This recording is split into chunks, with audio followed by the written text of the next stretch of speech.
prices are. It's this special ability that I'm sure I'm not the only one, but I'm like, I don't care. I'm here to win, whether the price is up, price is down. Like, I want to help make a contribution for when price go up. Oh, look, we're winning the entire time. That was fine. It was hard. Congrats to everyone who just got here. But I think putting in the work there's something special about it. So I appreciate you being here and going to give us a crypto for college lesson as well. Yeah, so let me share my screen. Let me know if it comes up. I'll drop off, put your screen on. Let me know if you need anything else. All right.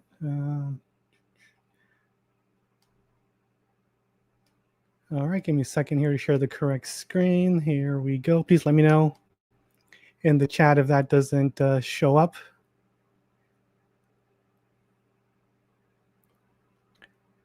All righty then. So I'm going to be giving a talk on crypto for college, and basically taking our amazing coin HEX and turning it into a vehicle that people can use to leverage their future college attendance. So this is about motivating families to get into crypto, specifically with HEX, and to make college more affordable. And I'll get into some of the reasons why that is still important. But yeah, I'm very excited to talk about two of my favorite subjects, crypto and education. All right, so just going to go over some topics here. We're going to give you a little background, the origin of this idea, why college is still relevant, current solutions for families, current limited solutions, why crypto is the answer, and specifically HEX, how HEX can really maximize the gains for the future. And then we're going to talk about this platform that I'm building, Crypto for College, and how you can get involved and make a difference, and a little Q&A at the end.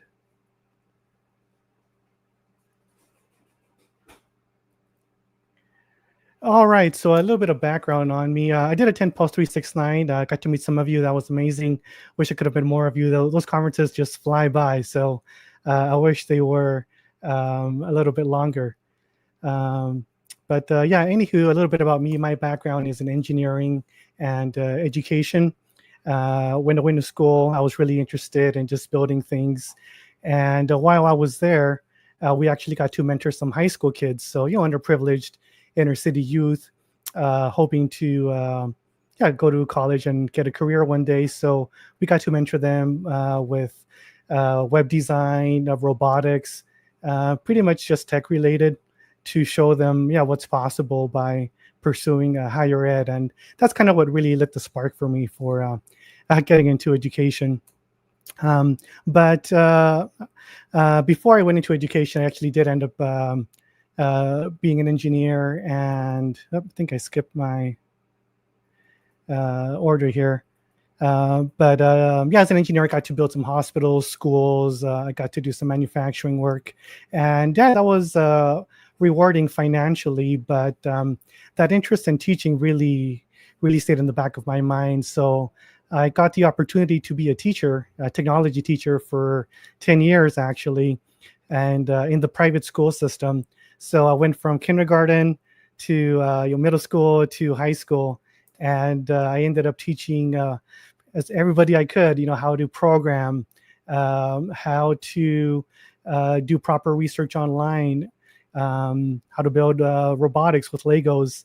And in the older ages, I got to teach them about ethics, because ethics are very important as far as using technology properly in a safe way, not spreading disinformation, as is all too common sometimes. But anywho, I got into crypto 2021. Unfortunately, that was the top. Had to round trip my bags. Again, I took the education part of me and I said, how can I spread the word of crypto? How can I make people get into it? Because it's such a complex idea. Understanding it is one thing, but actually putting it to use is another. So I ended up coming out with these crypto flashcards, and I would give them away to friends and family. and just have them read the different cards. Step 1, get a wallet. Step 2, search up some coins. So that really piqued me in wanting to be more involved with the crypto space. And college. So why do we still need college? It's very true that anybody can make a lot of money, a decent living, just by doing gigs. We have the gig economy, people doing DoorDash, driving Lyft, being influencers for any number of topics on TikTok. So in a way, it's great that people have all of these options. But not everybody wants to be an influencer. Not everybody wants to do videos for 18 hours a day. But those people who do it are amazing. But of course, different strokes for different folks. So college is still going to be there. And there was actually a survey that was commissioned by Lego back in 2019. And it was asking students in the US, the UK, and China what they wanted to be when they grew up. And I'm sure you can already guess what the answers were. So most of Chinese students wanted to be engineers, whereas us Western students over here, they wanted to be streamers and influencers. So that's a big discrepancy right there. And there's nothing wrong with being one or the other. But I think it's still important that we are able to sustain society because we still need doctors. We need people to document what's going on, especially with information being manipulated, especially online.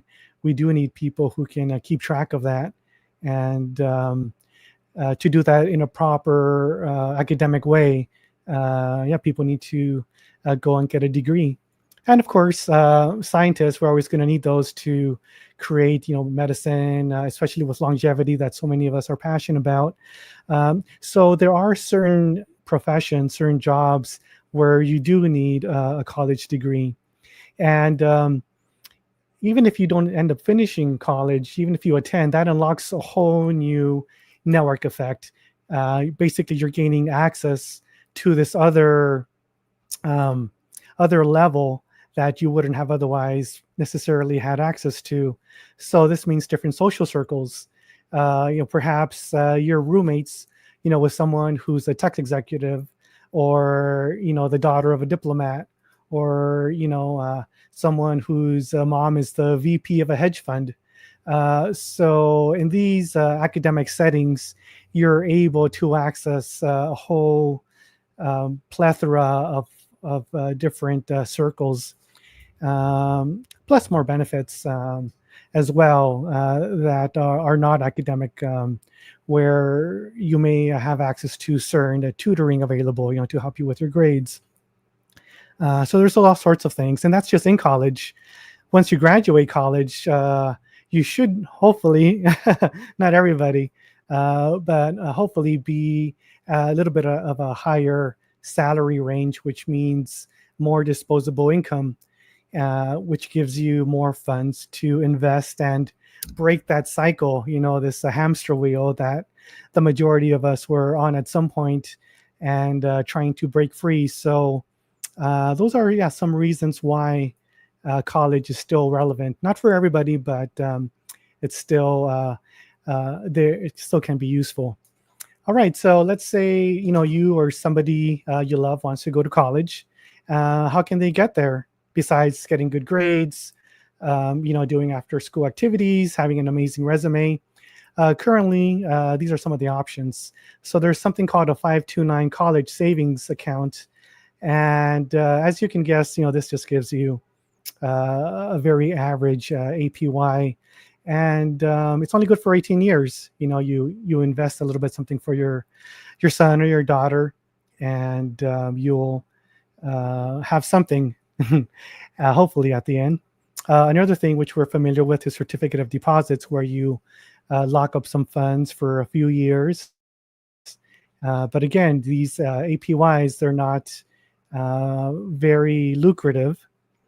Government bonds, so up to 30 years. But yeah, these are safe, a safe 5%. But when tuition, is 30, 50, $60,000 a year, that's not getting very far.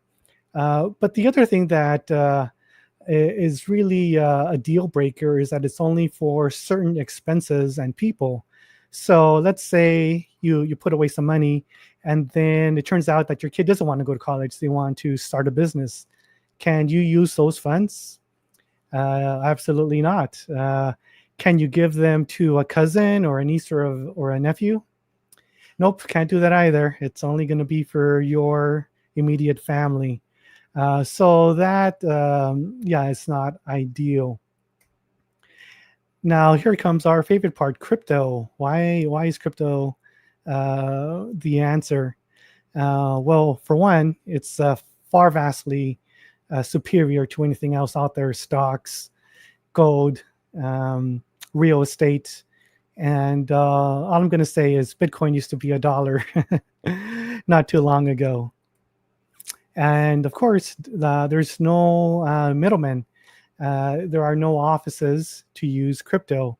You don't need to wait for Monday morning, to go downtown to that branch and tell them you want to move some funds around. You have access yourself. And of course, there's the unmatched APRs, and these are just skimming the surface, right? Especially for those who want to go a little bit more degen. But I would say, yeah, 20, you can get 20% in crypto easily, and it's somewhat safe, I would say. So that's far more than you would get with a traditional. And of course, it's permissionless. You don't need to get anybody's permission about why you're taking out, $5,000, $9,000, $20,000. It doesn't matter what you're going to be doing with it. It's your funds. You worked very hard for it, and why should you have to answer questions, right? So that's the great thing about crypto. It's permissionless. And now HEX in particular, of course, you can go out and get some Bitcoin, but the returns are not what they used to be. So with HEX, most of us know what already HEX is, but the way that we would proposition people with HEX is that it's like a certificate of deposit app. It's a piece of software. It runs on the blockchain, and anyone can run it. It cannot be turned off. It's running 24/7, and there is no help support. There's no 800 number that you can call, which can be a bad thing. But the truly genius of a HEX is that it just runs forever. The code does what it should, and it's been running flawlessly for 5 years.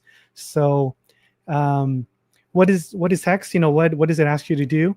It's asking to commit to yourself, to commit to your family, to have the conviction that crypto is going to do better in the long run. And you don't need to do a deep dive. You can put in $5, $10, $100, and you can deposit it for a year, 2 years, 5 years, up to 15 years. And you can have these roll out every month, every 6 months, every birthday, just putting some funds away, for your 5-year-old, for your 10-year-old, because college is a long way away. But in crypto terms, those multipliers can come very quick. So it's really about having the fortitude to commit yourself to those time spans. And where does the value of HEX come from? It's the value. It's the value that's created by locking away and forgetting about it. So if back in 2011 you had bought $10 worth of Bitcoin, back then it was $1. So right now it's over 100K. So you would have had $1 million plus if you had just bought 10 coins of Bitcoin back then. So we're not saying that HEX is going to have wild, amazing gains. It could, but that's what we're trying to. That's what the mindset that we're trying to get people to understand is that take some value, lock it away, and in the end, you will get a higher return for that. And there is an APR associated with it that varies from time to time, but I would say that it's just a bonus. Let's say you put in 100 coins in there. Let's say you just put in 10 coins in there, and right now it's let's say it's worth a penny. What do you think it's going to be in 5, 10, 15 years? Those coins. Hopefully there would be at least a few cents, maybe a couple of dollars. So yeah, the upswing is just tremendous on that. And yeah, this brings us to the Crypto for College platform. What is it? How is it going to be helping to onboard new people? So here is a look at the website. And basically, since I was an educator, I also worked in the IT departments. I modeled the website to have the feel and the look of a school or of a college. The appeal is that we are putting crypto to work for our next generation, for our children, for our godchildren, for our nephews, our nieces, for our neighbors' kids. We want them to have a better future. I mean, what's the use of making amazing returns in crypto if you're just gonna use it all on cars and watches? We need to be more philanthropic, which I know many of us are. So this is a way to help people, help the no coiners see the value in it. So on this website, I just gave some numbers that families would understand. I mean, college right now, it's ridiculous. Per year, when you come out of college, you have a lot of debt that's going to take you some years to pay as well. And I did not know the stat that it takes about 21 years on average to repay your student loans. So that's a doozy. So crypto is going to help with that. And one of the issues that I have with onboarding people is that there's no purpose. I mean, okay, I can make all of these insane gains. I can buy a Lambo. I can get a new house. I can go on vacation. But what am I going to do after that? And that's where having a more altruistic purpose comes in. When you have a family, when you start having kids, this is eventually going to come up. Are we going to send them to college? Maybe, maybe not. But it'd be nice to have a sort of a backup, in case they do. So that's where this platform is going to come in. It's going to serve as a bridge to get people who want to find a way to pay for something expensive and connect them with knowledgeable people who know how to make the most of the funds that are available. And so that's what Crypto for College is. And it's going to be, a resource for not only families, but for educators. So teachers, schools that want to attract more families, but not many can afford it. They perhaps want to give them some options, besides taking out a loan, for $20,000, $50,000 a year. It's just a lot to ask for families to do. And another key component of this is I want on-ground engagement with some of the other work that I do. I attend conventions and shows. And so I do want there to be a crypto presence at school functions, at family festivals, at sporting events. Usually you'll have, different tents set up, with people offering, food, maybe some games, of course, but rarely do you see somebody offering a way to save for an education. And there's nothing like, having those handshakes with people making eye contact and talking to them and listening to their concerns. So this has been in the making for a while, and I'm going to be putting together a team that can work to go out, not just in one location, but in several locations. We want this to be a regional thing where people can go out and tell a story, not just about crypto and making insane amounts of money, which is true, but why should we go down that path? And I believe that having a reason is really going to connect with people besides just dollar signs. And this is just another way to bring legitimacy to crypto. We already have retirement accounts, being being propped up to accept crypto, and of course, a lot of banks like PayPal, they're starting to push crypto as well. So just having another narrative, I believe, is going to be very useful in getting the word out as to why crypto is so amazing, especially our HEX coin. All right, so how can you get involved? We have this amazing community, and we put on these amazing events, and we need to bring more people, more no coiners, more people who are curious, about what exactly they can gain from crypto. So here's the website that I created, Crypto for College, with the number 4, just to make it a little bit more memorable. And I picked the .me just to make that connection that if you're a student, if you're a family, how is crypto going to benefit me? Because nobody else is going to do it for you, right? No one else is going to give you, at least not for a hefty interest rate, right? No one else is going to give you a lot of money for college. So people need to take just take the reins to their future on that. And I did create a Twitter account, Crypto for College X, and I'm posting more education and finance related, use more kind of macro, because the audience again are families.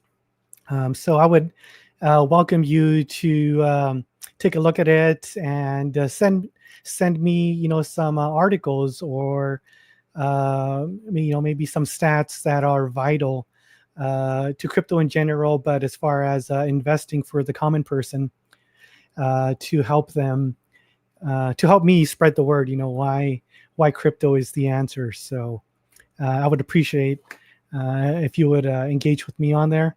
And this is another talking point, Crypto for College. When you talk to your neighbors, when you talk to family members, as we all have, sometimes we seem like that, that lunatic. What is he talking about? What does he mean, staking or farming? So if we have a narrative, if we have a vehicle to carry the conversation, it's going to make it a lot easier for the listeners to be like, okay, so the goal is college, and crypto is going to help me achieve that. So tell me more about that. So I think this is going to be a tremendous resource, and I would encourage you to point to friends and family at it.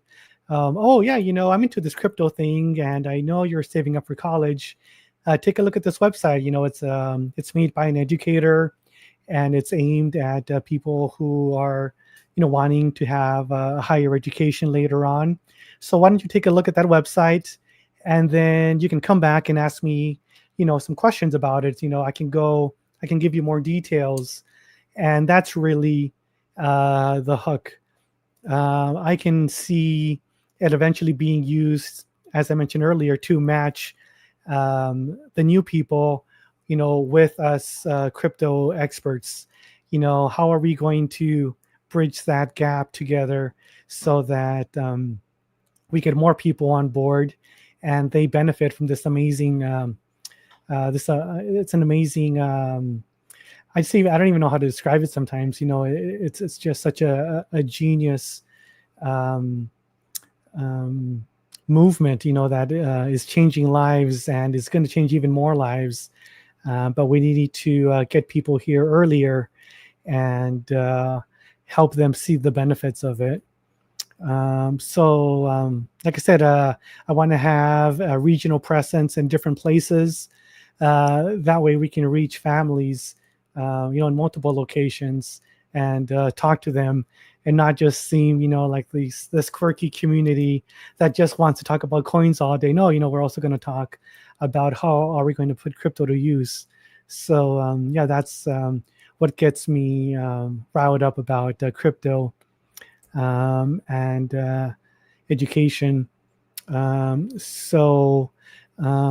pretty much wraps it up for my talk here. I really appreciate the time RH Max has devoted on here, and I just want to continue spreading the word, and can't wait for this bull run to keep kicking off. Waiting for the next 10,000X. Let's do it. I'm excited. Cool project, man. Yeah, I'm just looking in the chat, see if there's any questions. Don't see any questions, direct questions. Sandy had a comment about, I wish I had this crypto car for my son. I did 529, which helped, of course. Oh. Yeah, absolutely. Yeah, I've got 2 boys, so I already started their HEX staking ladder. So they're going to be surprised when they see those, 5, 10, 15 years out. Let's do it. I hope HEX is worth a lot by the time those stakes mature and able to do some good with it. So, very cool. Absolutely. Well, thanks again for joining us for HEX Week. And I just want to remind everyone as well, I'll drop the StreamYard link in the chat a little bit later on when we have the last HEX panel. It's open to everyone, of course, to you as well. So feel free to come back. Any of the speakers, anybody in the community wants to hop on, StreamYard link will be in the chat if you don't have it already. So I appreciate you joining us again, man. It's awesome. Cool. All right. Yeah, appreciate you. Thanks so much, Max. Have a good one. Yeah, you too. All right. A lot of great talks today. A lot of fun ones. We got the HEX meditation next. We're going to do a Let's Go Brandon, and he's going to come in very shortly. I certainly hope so. And I'm going to, let's do HEX Girl. I haven't done HEX Girls for a while. Let's do HEX Girl. Bitcoin, Ethereum, and so many coins. Which coin is the best? Is it too late to buy Bitcoin? Why must cryptocurrency be so confusing? When you need clear answers, go to Richard Hart, the smartest man in crypto, Richard Hart. Richard Hart started mining Bitcoins on his graphic card in 2011. Richard knows his crypto stuff. Crypto Smart with Richard Hart. Check out his YouTube channel. So you know you're in trouble when your extra large road weight belt doesn't fit no more. I guess I haven't been lifting on the cardio machine so much. So I'll give lifting this heavy crap a try. Let's give it a shot.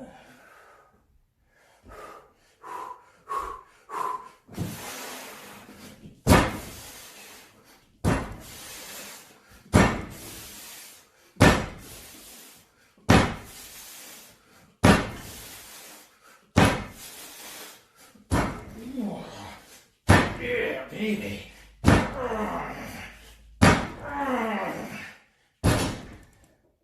Pussy hands are giving out.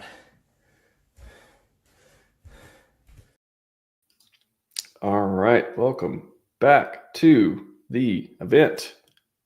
Let's go, Brandon. Free Brandon. How's it going? If this is the right Brandon. Hello, or friends. Is this the right Brandon? And... Oh, that's not the right Brandon. Not yet. Or should I? If you don't give me an answer in 30 seconds. Right, there we go. Okay. I was going to start playing it. We can do that too. I love your background. You like it? I love your background. Dude, that's so good. Somebody sent me a video, Triple Dad sent me a video of that with White Lotus music playing in it. Have you seen White Lotus? Yeah, Okay, you might not get it. Anyone who's seen White Lotus, you'll get it though. Like that the images remind me of like White Lotus type theme. But anyways, I love it. I love it. How's it going, man? It's going good. You have some. You ready for the best hex meditation of your life? My body's ready. My Let's body's do it. ready. All right. Let me. I'll take us out and just play the video. Just play the video. All right. How long is it? Oh, we got 11 minutes. 11 minutes. Perfect. All right. Let's go.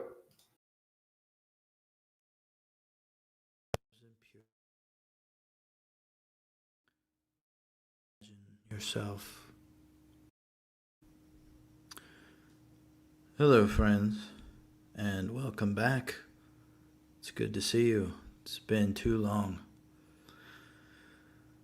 It's time for us to recalibrate, and know what better way to do that than to center ourselves here in a most sacred week of the year, Hex Week. So for those of us who have weathered the storms of market volatility, let's embark now on a journey into a peaceful, calming, and centering world we know as Hexaco. So please find a comfortable spot to sit in or recline or lay down, whatever makes you feel as undisturbed as possible. Let your body settle, perhaps with your hands on your abdomen or in your lap. Gently close your eyes or soften your gaze downward. Feel the support beneath you, like the unshakable blockchain that underpins HEX, the solid and unchanging PulseChain. Now, let's begin with the breath, the quiet rhythm that centers you amid any chaos. Inhale slowly through the nose, drawing in serenity as we count 5, 5, 5, 5, and hold the breath for 5, 5, 5, 5, and exhale through your mouth, 5, 5, 5, 5. And release any market anxieties or external doubts. With each inhale, invite calm. And with each exhale, cast out your reliance on untrustworthy systems. Breathe in self-trust with no middlemen, and breathe out fear. Continue this cycle a few times, allowing your muscles to unwind. Allow your mind to clear like the pristine ledger that is PulseChain. As you're clearing your mind, we now get ready to transport to the serene sanctuary known as Hexaco. Imagine arriving on its warm, sun-kissed beaches, where golden sands stretch endlessly under a vast sky. The gentle waves of a crystal-clear ocean lap at the shore, their rhythm syncing with your breath, peaceful, eternal. Palm trees sway softly in the breeze, their leaves whispering secrets of true decentralization.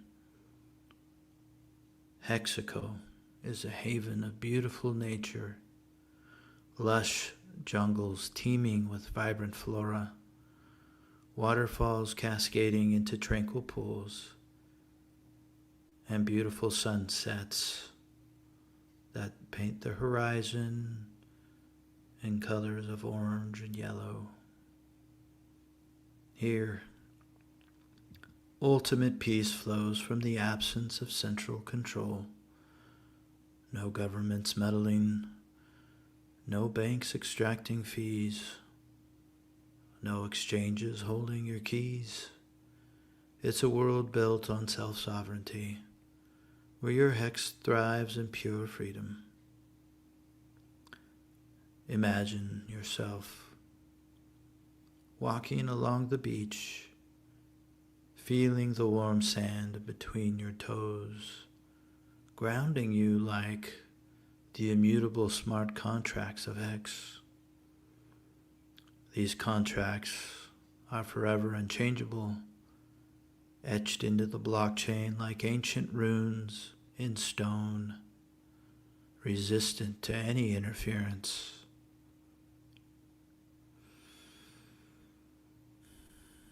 Now visualize your staking ladder unfolding before you, a path of glowing hexagons leading you into the jungle's heart.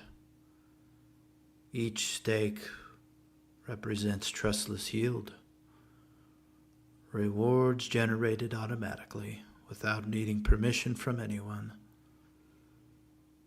No middlemen, just executing code flawlessly, privately. In Hexaco, this privacy is like the dense canopy overhead, protective and impenetrable. Now, as you venture deeper, you encounter fellow Hexicans gathered in a sacred circle amid the towering trees. Your community is strong, forged in shared belief and unbreakable bonds. You see many friendly faces. Among them, a pirate, a doctor, a cowboy, a crispy man, a wild lady, a magic lady, a man with coffee, a man smoking nuclear herbs, an Ewok, and finally a strange creature with pegged nipples. And of course, the leader of them all, a genius man who twerks and has immense love and immense knowledge beyond comprehension as he leads us into the great future. You smile and nod, feeling the warmth of camaraderie together. You've chosen HEX because it's a better Bitcoin. It's scarcer, more rewarding, designed for holders who resist the urge to cheat impulsively. Unlike the fleeting traders on Solana, HEX teaches delayed gratification, where patience blooms into abundance. Here, you affirm your trust in yourself and your God, not governments with their regulations, not banks with their manipulations, nor centralized exchanges with their vulnerabilities. Your HEX is yours alone, self-custodied, unseizable. Feel the profound peace washing over you like the ocean's tide. Nothing can take this from you. It's in your control, powered by your conviction. Center yourself in this circle and place a hand over your heart and silently affirm, I stake my HEX with intention. It is my trustless fortress, private, immutable, yielding rewards on my terms. I trust myself and my God. No external force can claim it. I embrace delayed gratification, stronger than any impulse.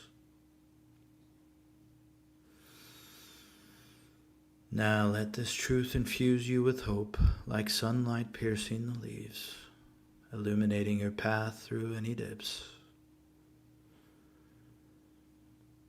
And when you're ready, gently retreat from Hexaco. Wiggle your fingers and toes and reconnect them with the here and now. Let's inhale deeply one last time.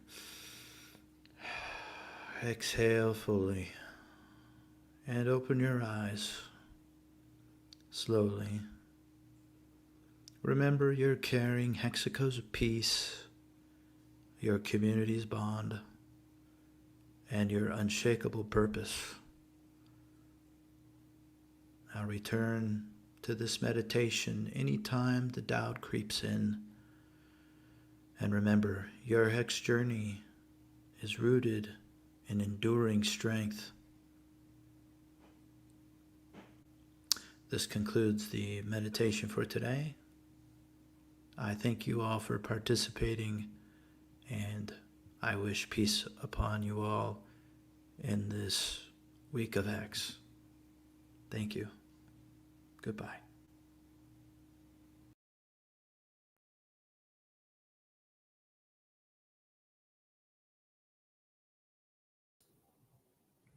That was awesome.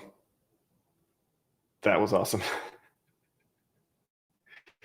Oh, You're welcome. Free Brandon, you're back. I'm back. That's All right, I got it. There we go. Okay. Yes, thank you. I know you got a busy day today. I appreciate it, and thanks for coming to play the video. As a meditation fan, it's amazing to see you come up with one like that. That's pretty cool, man. I know all my writing skills. Yeah, I was like, is that AI or did you write it? I'm curious now. That's some things you got to keep secret, you know. Okay. Secret safe on live. I've got a proprietary blend. I hear you. Awesome, man. Well, thank you again, and come on. If you got time later, hop on the HEX panel any day this week. It's open to everyone. Doesn't have to have your name on it, but if you feel free, hop on. And otherwise, I'll see you later. Cool. Thanks, guys. Yeah. See ya. All right, that was awesome.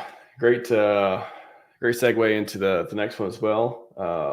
We'll get pumped up a little bit though. We went to the lows. The good vibrations. Let's get pumped up a little bit. I'm gonna play a song that I got produced a couple years ago or so. Pretty good. Let's get it pumped back up and we'll get Joyful Danish in here. Here we go. This is RES Max coming at you with a message for all the crypto space out there. We want true DeFi, no admin keys. Get rich slow, wait, and you shall receive. See, trustlessly, just pay the gas, be no trustee. You do the work, you hold the keys, you buy because you believe. UHNW, I live free. Choosing healthy games keeps me feeling complete. You see, you look around, there's nothing better to believe, to hope for, to put your money where your dreams are, to watch it multiply by yourself, time to figure out who you want to be. But first break free from the NPC society. Riches in it for glory, in it to win it. Nothing's gonna stop my HEX gang, stand up! PulseChain's the big pump of metal. Remember where it came from. Delayed gratification, inversion, power law, distribution. If compound interest is the 8th wonder of the world, what's that make HEX then? Number 9, number 1. If you're hearing this, you're still early. Can you hear me? If you're hearing this, there's still hope. You are in. Richer minting millionaires like the Federal Reserve. Except we make the rules, so we get out what we put in. Plus interest. This man is on a mission. Work really is play. Hexing Czar's posse, he will show us all the way. Red Bull sponsorship is coming out the way. Outrage market is effective and okay. HEX, PulseX, Flex, Tex-Mex. Which one do you like best? Which one can't you forget? Which one you having next? Name me something better than owning your own time. Generational wealth? Do it now. It's game time. Riches in it for glory, in it to win it. Nothing's gonna stop my HEX gang. Stand up! PulseChain's the big pump of metal. Remember where it came from. Delayed gratification, inversion, power law, distribution. If compound interest is the 8th wonder of the world, what's that make HEX then? Number 9, number 1. If you're hearing this, you're still early. Can you hear me? If you're hearing this, there's still hope. You are in. Richer minting millionaires like the Federal Reserve. Except we make the rules, so we get out what we put in. Plus interest. 38%. APY. No IOUs, only 6-figure ACHs. Maximus Hedron locking tons of T-shares. Positive feedback loops make us go next level. PulseChain is the pump-a-mental. Tech and price performance means the X's will be several. Richard's in it for glory, in it to win it. Nothing's gonna stop my HEX gang, stand up! PulseChain's the big pump-a-mental. Remember where it came from. Delayed gratification, inversion, power law, distribution. If compound interest is the 8th wonder of the world, what's that make HEX then? Number 9, number 1. If you're hearing this, you're still early. Can you hear me? If you're hearing this, there's still hope. You are in. Richard minting millionaires like the Federal Reserve, except we make the rules so we get out what we put in. Plus interest. Take it till you make it Scivive. I ain't just talking. You have all you need in front of you. Difference between Lambo and just walking. Fixing money, fix the world. Best version of yourself. Wise, extend your prime. Survive, no better yet, thrive. Crypto's how you get to the how and why. Richard ain't a god, but he's got the twerk of an angel. That's great. RH maximalism is the name of the game. Play it to win or don't play in the first place.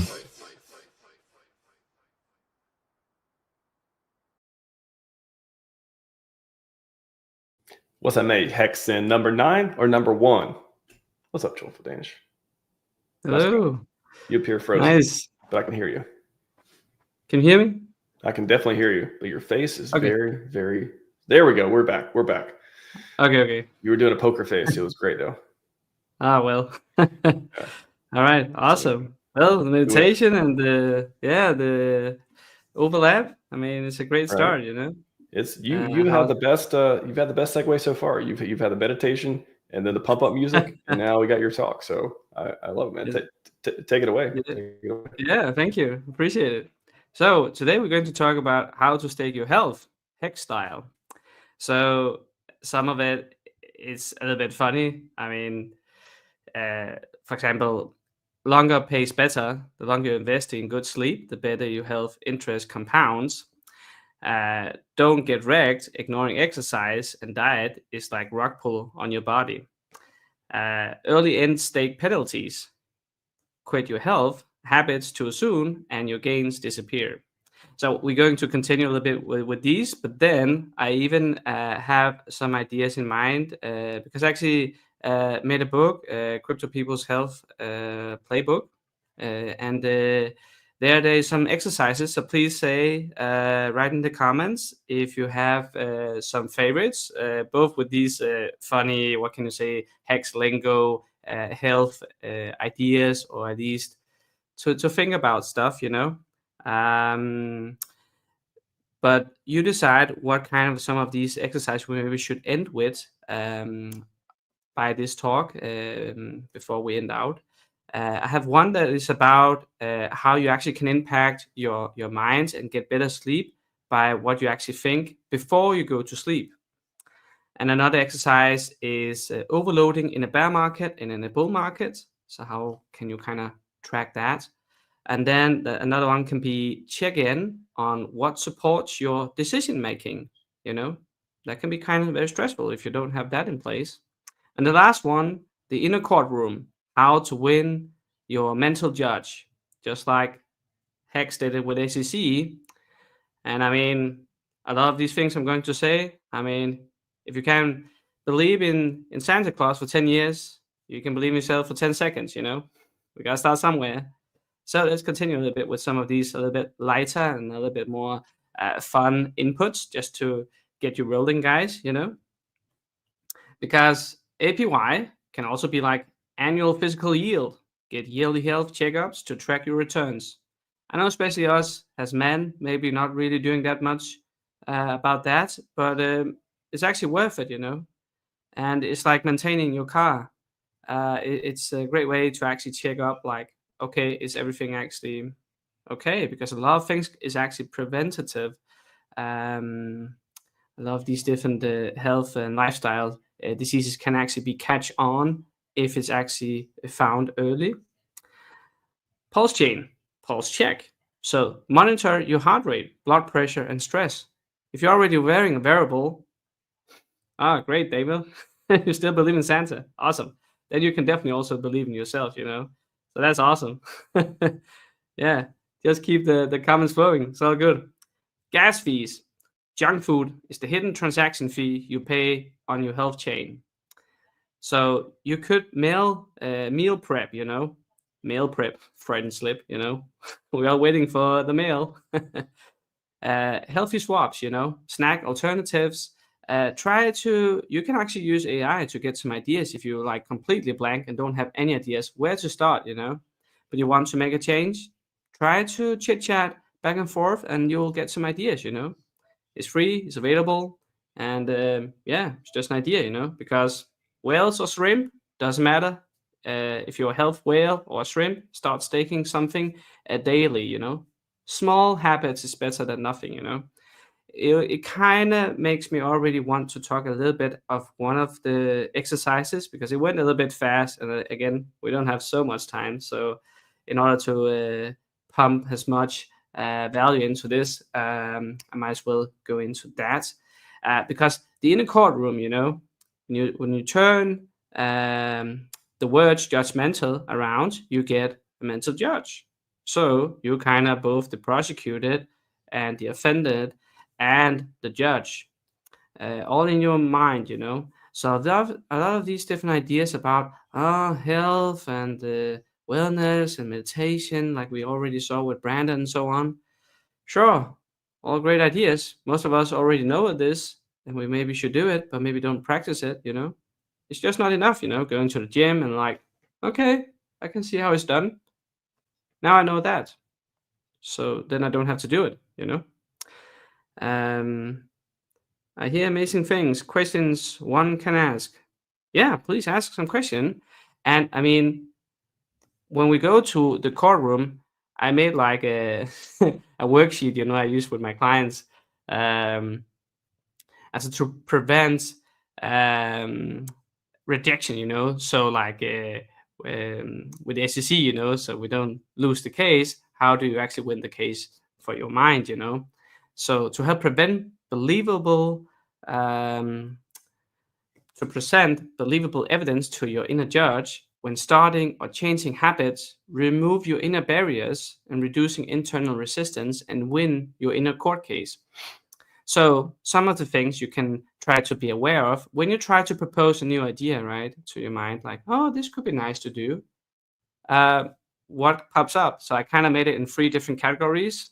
Is it red, yellow, or green? So yellow, for example, this means that the judge rejects the idea that you come up with. How do you find out all about your work? Well, you can check out Joyful Danish at the social media or joyfuldanish.com. So the reds, the judge rejects. The judge don't believe the evidence. So that can be, for example, you already said that it needs to succeed 100%, or I don't even want to try. Or it's like a vague goal. I just want to be healthier. Isn't that specific enough?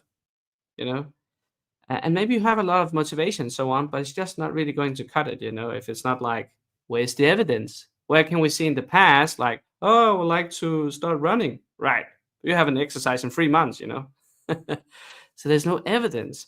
So yellow category could be then tiny habits. As a yellow category, judge thinks that the evidence is plausible. So this could actually be, there's an openness, You're starting to see that the barrier could be removed, and thereby you could actually start to maybe seeing and starting the process of a change, And that could be, for example, tiny habits. Start with 2 push-ups. Sounds ridiculous, right? But do that every day, and eventually you'll think, this is ridiculous. I can do 4. After some time, this is ridiculous. I can do 8. And thereby, you slowly build up, And in the past, you see suddenly, when you present it to the judge, your inner judge, you have evidence that, yeah, I guess if you already done this, you can maybe also do this. If you add a little bit more, sure. All right. And it can also be like, let's just take one more example here. Energy boost. Moving helps my mind. So if you actually get the rewards fairly quickly by doing certain tasks, even though they're very small, it can actually be a great, again, evidence building, but also dopamine releasing. Never thought decision making will grow while building habits or setting goals and a higher ladder. That's great. Yeah, thank you, Condor. And the green, the last one. David Morales. Sometimes doesn't matter if the evidence is there. Denialism, no matter what the evidence shows. Yes, we're going to counter that in a moment in the next exercise I'm going to share with you. But let's finish the green one first. The green evidence. Again, this is just invitations, open invitations for you to play around, to actually make your mind, your judge, play against you for the better, you know. So, yeah, how can you win over your inner judge, right? Because otherwise, if you're in denialism, you're kind of working against your inner courtroom. But can you turn that around? Yes. If you look at the green and the last category, the judge, again, it's categorized with the judge believe the evidence, and thereby you can actually start to applying the actions you want to do. So one of the examples can be in the green. You already done this before, already jogged before, or make some small runs. All right. Another one, I have the skill. I already know how to do this, how to cook. Past success. I did yoga for 30 days once. Okay, so maybe I can do small running every day for 30 days. I mean, yeah, it could be happening. Prepared. I have checklist ready. I know what I actually need in order to make this happen and get started. So you get the idea. All right. And again, overall, what's the purpose and use case? It helps you to imagine your mind as an inner judge who evaluates every habit change you propose. And to win the case, you must present strong evidence, avoid weak and unrealistic claims, and make your new habits feel achievable. Is it a fun and effective mindset shift to build lasting behavioral change? All right, let's take a few more before we go to the denialism and like the negative and the pessimistic kind of attitude that sometimes also can be a barrier for things to actually improve for the better, right? So FOMO, fear of missing out on sleep, ruins your health portfolio. So prioritize rest, make a sleep schedule, kind of sleep at the same time and so on. So you actually have a better chance for your body to actually give you proper rest. Hodl your habits. Consistency beats intensity. Do daily rituals, small wins, patient. So again, 2 push-ups every day is better than nothing. If you haven't done anything for 4 months, this is a place to start, you know. Back to the courtroom, you're starting to gather evidence, you know. And all right, what do we else have here? Liquidity pool. Sweat is proof of work. Hydrate to refill your pool. So remember to drink water, you know. Many of these people who are in crypto, they work in front of a computer all day, but they forget to actually go to the bathroom, stay hydrated, eat healthy food and whatnot, and actually have some small movements. It's important, you know. For example, this is actually another little funny thing, I guess. It looks weird, right? But give me a second here. This is perfect for your lower back to both so like either massage or for your feet to stimulate the blood flow while you're still working anyway, you know. And it's actually also pretty great for the neck and for your spine. Simply laying in your bed or on a mattress, and you have certain pains in your back, this is really great. And you can find this if you just yeah, many people think that I was holding something else for a moment. If you search for like, what is it, peanut shape massage ball, then it should come up. And it's like very cheap. It's like few dollars. So yeah, but I use it actually. Yeah, dirty mind. Yeah, people have it, you know. All right, let's take a few more before we take the next exercise. Okay, airdrops. Unexpected good health is the result of daily micro investments, you know. So actually get fresh air, take walk breaks, stay hydrated, do stretching, often when you feel suddenly that your body is like irritating and aching, that is actually your body kind of give you a hint that, hey, we've been sitting here for quite a while now, could be nice to be certain movements, stretches and whatnot. So yeah, you get the idea. Stay and chill. When you balance health and wealth, you can relax about your crypto bags. So stress relief is important. For example, I do a lot of sauna and cold plunges. It's a great way to actually do that. If it's not that accessible to you, then finish your bath when you go to a shower in the morning. Make the last 1 or 2 minutes cold. That's also a great way. All right. And what do we else have? Token burn. Bad habits eventually burn your energy supply. So reduce alcohol, cut sugar, limit junk food, and manage stress. Quit smoking. I know it's a lot. It's a lot. So let's go back to the what was it we was talking about? Denialism.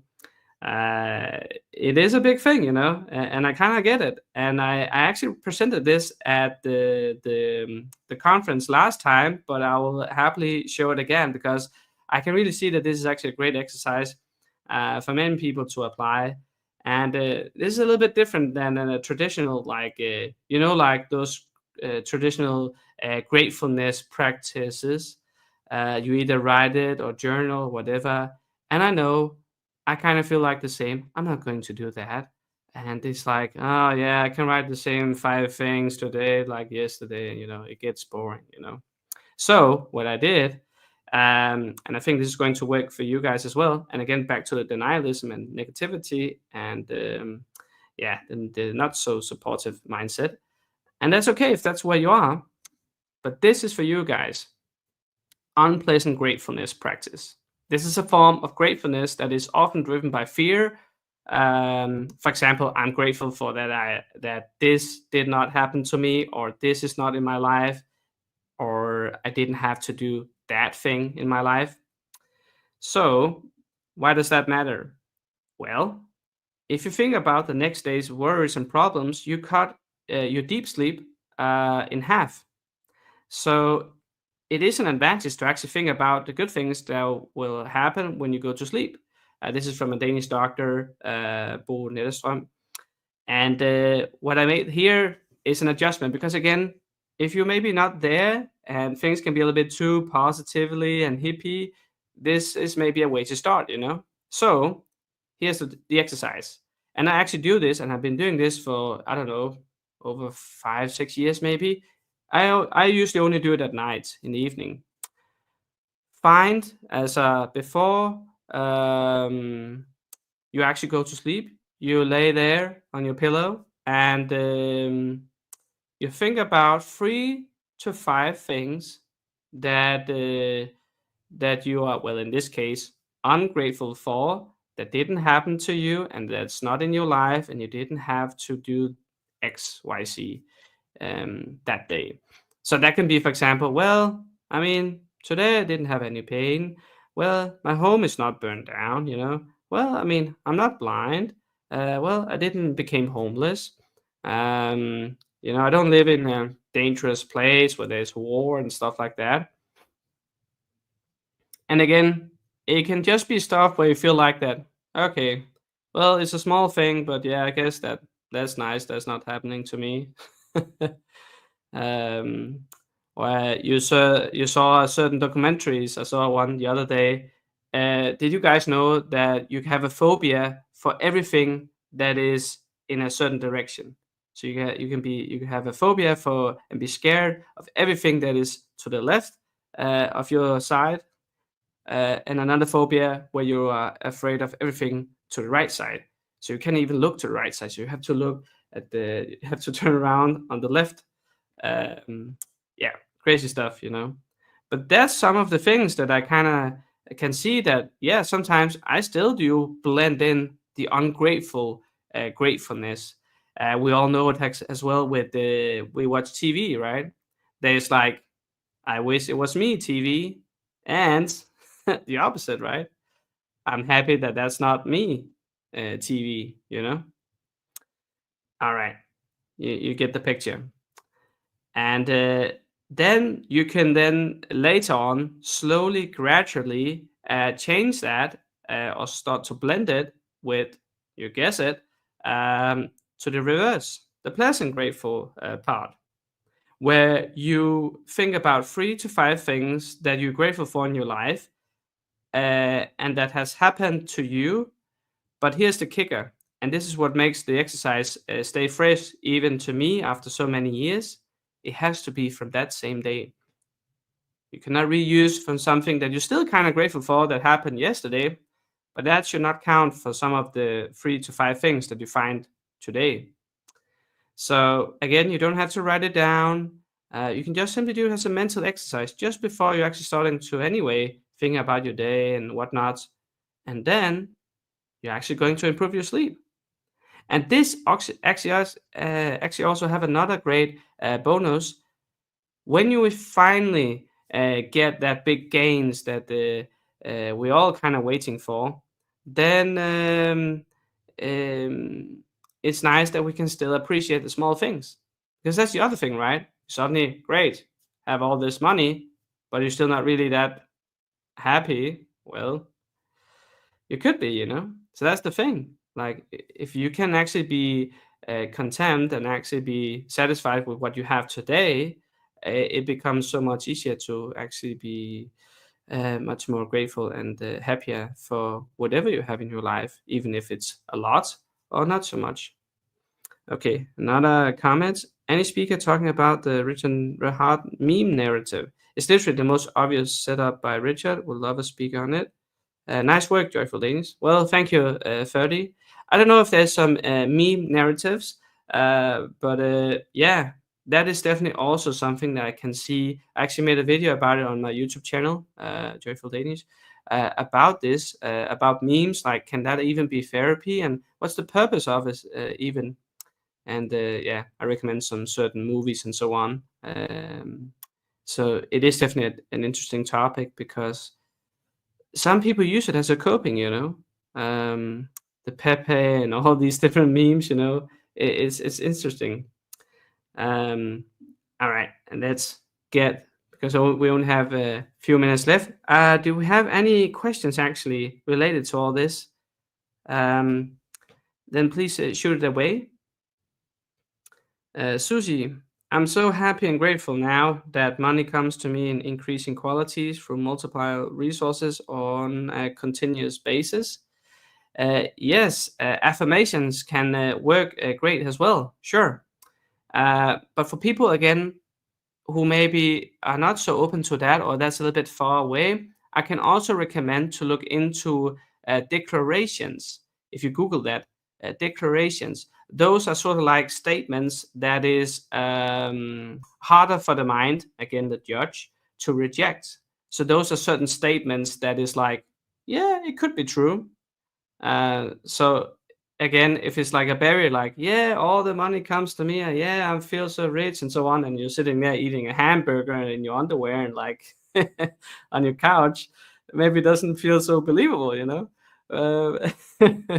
But again, it's about creating evidence and start small, you know. So declarations, or if you're more open to it, affirmations. So declarations, yeah, thank you, 30. Could be, for example, if it's about related to money, could be my capacity to hold and manage money expands by day by day, day by day. And you can then connect that with a concrete action with like that you actually have a certain saving account. One guy that I actually looked at was kind of interesting, was called T. Harv Eker. And he had a whole, I think it's called the JAR system. That could be kind of interesting maybe for some people to look into. But in that way, again, try to play with what works for your inner courtroom of like how you actually can start to change some of these things if you want to improve it, you know. So yeah, but look more into the decorations. All right, I will look more into some of these more funny HEX lingo, how to stake your health statements. So, cold storage. Keep healthy meals prepped in the freezer. Your real cold wallet for your body. So, yeah, that can be, of course, be meal preparation, frozen veggies, or batches of cooking, healthy soups, storage containers, stuff like that. I even saw this was actually kind of interesting, like Tetris kind of, or like Lego blocks kind of made food. So the same container, so like has ice creams, but these were just bigger, where you then could put like rice or beans or meat, chicken or whatever in like blocks of food. So then when you wanted to then collect your meal, you could then just take one slice here, one of rice, one of beans, one of chicken, and then mix it, microwave or whatever. Boom, you have food. That was kind of smart. It's almost like Lego kind of making your own food. So that was a little bit of an idea of making meal preparation a bit more creative. Just throwing out there. All right. Any more questions or any? Yeah, because does any of this make any sense to you guys? Because yeah, there's so much, but you can only much. Well, you were saying earlier about about your body need rest and like you listen to your body type of thing, and that's really good too. It really is. How do you listen to your body? Yeah, I was going to say some of us do it better than others. I tend to, I don't know. I tend to just, push through a lot of things. I'm tired or whatever. It's just like, just keep going. Like, I want to get stuff done. I'm like very proactive in a lot of ways too. And I've just the way a lot of my values are just like, hey, just get it done. You can rest later type of deal. But yeah, it does. Oh, but then at the same time, I like to, treat myself. I like to, take care of my body, and I get plenty of, have a pretty good diet, good exercise routine, a lot of different things like that. So yeah, meditation, I like meditation as well on that side. And so like physical, mental, all that stuff. I try to take care of, like, it's like I go hard. It's like work hard, play hard type of deal. But mostly more work hard, and more of just like relax as you can type of thing. So that's the way I currently, my routine is set up. How about you though? A little bit similar, like you say, like as I have a certain training routine, and then again the saunas and the cold plunges. I really like that. Seems to be a very effective way to really, relax the body. If you switch in between cold and warm, that's a very effective way to kind of decompress the whole nervous system. Meditation and walk at the beach. Just listen to the waves and go barefoot in the sand. It's really grounding, very effective as well. Touch grass, touch sand, touch trees. Yeah. Touch nature. Yeah. Touch humans. Consent. Yeah. I mean, just having those those relationships, having either friends or family or just people around that you enjoy talking to and can lift you up and kind of bounce ideas off of and all that stuff is good. And it's one thing I like about streaming too, is it's not there's a way to talk to other people, and I mean I talk to other people in life as well, but it's cool where you can talk to people all across the world, just yourself, and see what they're into, see what they're doing, get feedback for your ideals and otherwise. And even if you disagree or not interested or whatever, it's having that kind of like connection and grounding almost. It's like, the social interaction, I think is very important. And it can be, depending on if you're introvert, extrovert, all that stuff too, it can be exhausting. It can be a lot of work, or it can be people like prefer, they feed off the energy type of deal too. So everyone's kind of got their thing, but yeah, definitely connecting with nature. I love doing that. Any like disconnecting from devices, which is hard to do these days, especially it's almost ironic, whatever the word is, like as a streamer, as someone who, is pretty active on X and stuff. It's like, funny enough, I do try to literally like not look at my phone, stay away from the computer as much as I can, unless I'm working on something. But when I do, it's kind of like I'm like zoned in. I'm doing that thing. I'm going to go, I got a bunch of memes. Let me go through, post them, put a funny remark on it, whatever. Or if I'm going to stream, I'm going to be like into that for an hour, 2 hours, 7 2.5 hours today, whatever. So there's a balance, but yeah, it's one of those, I don't know. It's good to connect with nature and avoid getting alerted and buzzed and notifications all the time. It's something it's very hard to do in the modern world, but it's worth try not to, at least. Nice. All right, Joyful Danish. Hopefully you're gonna come back for the HEX panel in a couple hours or so, or I don't know, Yeah. if you want to. Yeah. I mean, it is quite late here already, but yeah, it could that's be. right. Yeah. if you're up for it in about an hour and 45 minutes, hour and a half, something like that, 7:15 Eastern time, we got a HEX panel, and it's open to everyone. Of course, you're welcome to join as well. All right. Cool. Appreciate it.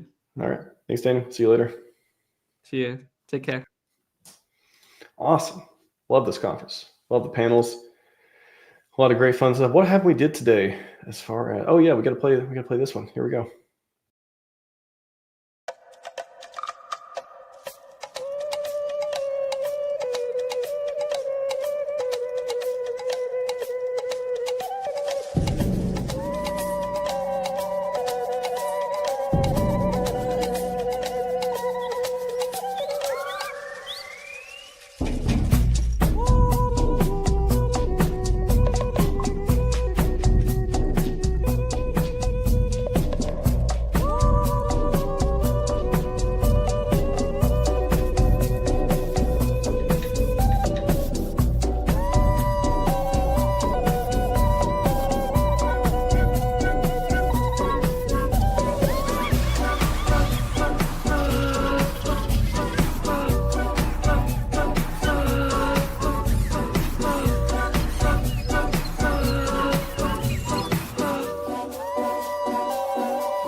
C3 Works, you're back. Hey, I'm back. Thanks for bringing me back. And I don't know, that is one crazy image. That's just, how do you get that out of your mind anytime soon? I don't think you do. Well, sir, have you seen the modified version of the image 321? I'm afraid to ask. Oh my goodness. That would, yes, indeed. Your guess of that is Richard Hart on Vitalik Buterin, an old dilapidated tech of Ethereum versus the new up and coming PulseChain, going to dominate season 3. Love it. No matters. All these visual images create powerful communications, and that's why memes work so well. And tyrants around the world hate that, but we like it. They do. I'm definitely more into memes, the meme coins, but everyone, it's kind of like there's a whole other dimension, and people love to take these ideals and put them as a ticker as well. But my go-to thing is just it took a long time to get this right. I had to go back and forth several times, and finally he wanted to put Richard's face on the white one, and I'm like, no, I gotta get it like this, and this was the best one I came up with. So I do enjoy generating memes and sharing them, and it gets that hopefully get the green candles going. You know what I'm saying? Well, that's right. And that's a nice touch with to have the old man Vitalik. Yeah, he's a very young man right now, but well, actually, I say one day he'll be older. Longevity research, we're gonna try to invent it. Vitalik, we're gonna try to make you younger as well. I'm sure. I think that's the interest of yours. He's donated to the Sins Foundation, I believe, before as well. So we're on the same team on that one. But Vitalik, you may never look that way. May you never look that way, Vitalik, and Richard as well. How about that? All right, I'm gonna hop off for a minute. I'll put up whatever on screen. I'll come back in a few minutes. Does that sound good? Yeah, let me just get the screen shared if that's okay. Yeah. Screen shared. I'll hop back in. Give me like 10 minutes or so. I'll come back. Here we go. I'm off as long as I'm sharing. Let's make sure you can see me first. Boom. All right. Am I see you soon. fully up there? Oh yeah. Yep. You're good. All right. I'm off. Yep. See you soon. All right. Well, good afternoon again, everybody. C3 Works here. Happy to be back. For those that might not have caught me the first time, I'm a co-founder of the Actuator Protocol. And if you don't know anything about what that is, I've got a session on Friday, I believe, where we'll be doing it from the beginner's perspective, the what is Actuator. And please join me then. I'd love to explain from ground zero what that is. And I think we have a panel then as well. But this session is about building on HEX. I think that's probably in part because we're a fairly recent project that came and has built on HEX. And so, you know, I'm gonna offer you some perspectives from a co-founder perspective of a team that just did this, try to see if I can't encourage other founders to be thoughtful on things they might do. But I want to begin the session here with a quiz. You ready? So here's the quiz. We're going to see how strong you are at your macroeconomics. So this is a quick macroeconomic lesson for the day. We're going to create intense personal interest. What are the 4 factors of production? No cheating, but I'm going to give you context while you think. If you want to write something down, just make a mental note, that's fine. But the 4 factors of production from a macroeconomic standpoint are what economists for many years have held out, at least conservative economists, have held out as being absolutely vital to the creation and sustaining of any economy. Now think about that for a minute. The creating and sustaining of any economy. Maybe it's just a small settlement in the wilderness. Maybe it's a small city-state somewhere following a vanquished nation. Maybe it's something like a special economic zone that somebody wants to create in a virtualized nation. You see where I'm going with this? The history of the world is replete. Nations need this. And by the way, when tyrants want to destroy a nation, guess what they target? These 4 factors of production. Because if they can take one of these out or more, you lose an economy, you lose a nation. So I think the first starting point here is I want to highlight what these are. And obviously you're going to draw the conclusion that I'm mapping this onto our HEX community, and you would be right. And that's a really important thing to understand, whether you're a founder, whether you're a participant and community member, whoever you are, it's really important to understand. So you've had a few minutes to come up with what you think the 4 factors are without which an economy doesn't function. So I'm going to give them to you here. Number 1, land. You must have land. Now, what is land? Land doesn't always necessarily mean physical land, though in many cases it does. You can't build a factory for manufacturing if you don't have land, right? What would be the equivalent of land in this new world of digital assets and crypto and networks and, you know, all of the things we have? Well, land might mean things like servers and server farms and places to put the server farms and the validators and all of the things that you have to have control of to be able to maintain a network. What would be number 2? These are not in order, by the way. They're just 4 particular things you have to have. Labor. You have to have people to do stuff. And it's not just people to do stuff. It's people with critical skills to do stuff, right? So that's a critical one. A third one is capital. You can have all this other stuff that you want, but if you don't have capital, somebody hasn't produced before that they have money to deploy into something, then it's tough to run an economy. And if they can take that away, it's going to die. And the fourth one, entrepreneurship. Believe it or not, you need to have people with the skills of entrepreneurship. They're willing to take and manage risks. They're willing to coordinate and build. They're willing to lead from the front. They're willing to deploy capital in efficient ways, make adjustments, set vision, clear obstacles, and produce.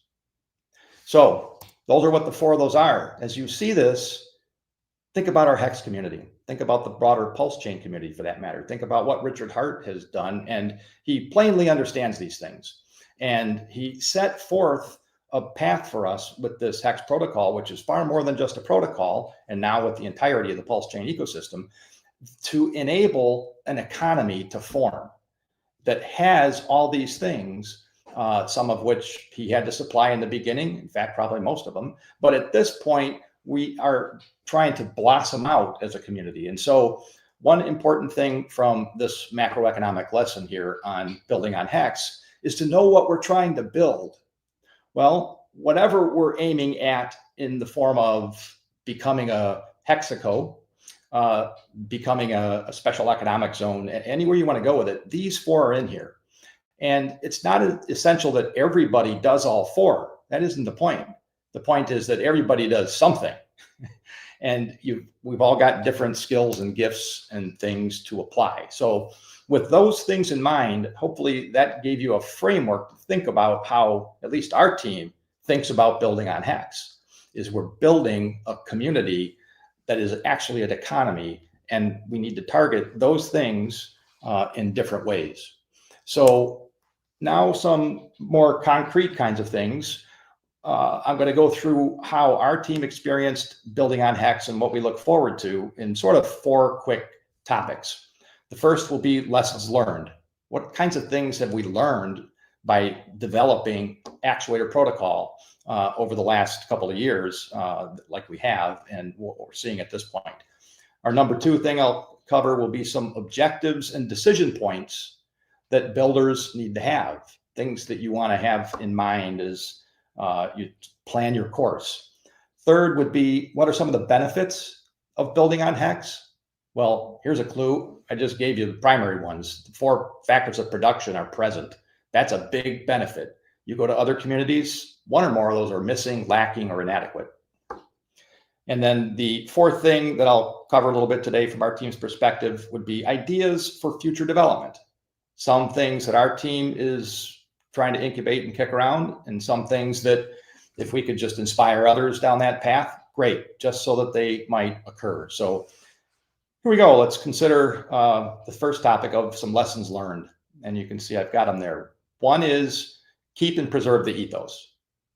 The HEX community, and again, by extension to the PulseChain, we really have a phenomenal ethos. It's one that embodies those 4 factors of production that I mentioned. But we know that it has to be done in the right way. We want trustless systems. We want self-custody, no middlemen. We want audited. We don't want to be fooled by bad code. We want no admin keys. These are things that flow like blood through the veins of those 4 factors of production that strengthen like sinews would to the muscles and hold all that together. We don't want to sacrifice these dimensions if we want to build a strong and vibrant economy like we are. Second thing I think we learned very early is, look, this is a team sport. So get connected. And we've got some excellent development communities or teams out there. I mean, I won't even start to name them because I'd feel bad that I missed so many of them that are obvious. But we've got some really skilled developers, many of whom are actually in this conference. So get connected if you're a new dev or a dev that's trying to get into this community and do something, and learn about lessons learned and how to go about different things. For the rest, community, I'd encourage the community to speak up, right? We've got developers all over the place, and they're going through this ideation process of what's going to serve the community. Well, everybody listening within the sound of my voice is the community. And you've got to say, you've got something in mind, and maybe an ideation. The ideation comes from you. You might comment to someone you know, and it starts something rolling, and pretty soon innovation unfolds. So get connected, stay connected, and everybody should speak up within the community to people that you know to plant seeds. A third lesson here when you're building on HEX is you need to involve the council of others.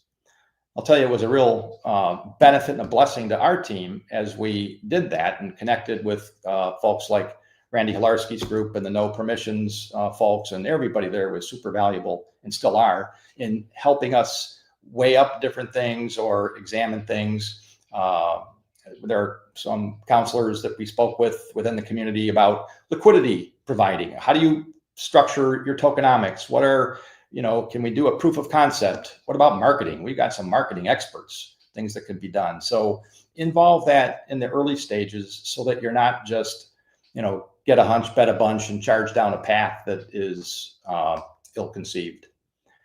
I think a fourth thing on lessons learned, which sometimes goes unrecognized, but as we reflected on it, the importance of documentation. Believe it or not, and if you go to, I'd encourage you to go to docs.actuator.finance, you'll see fairly thorough documents. I mean, we've heard that from many sources. They're thorough.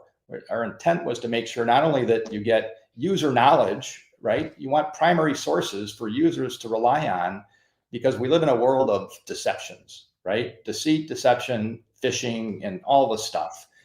You need to provide people with primary sources, contract addresses, all the things from places where they're not trusting what somebody typed into some crazy Discord group somewhere.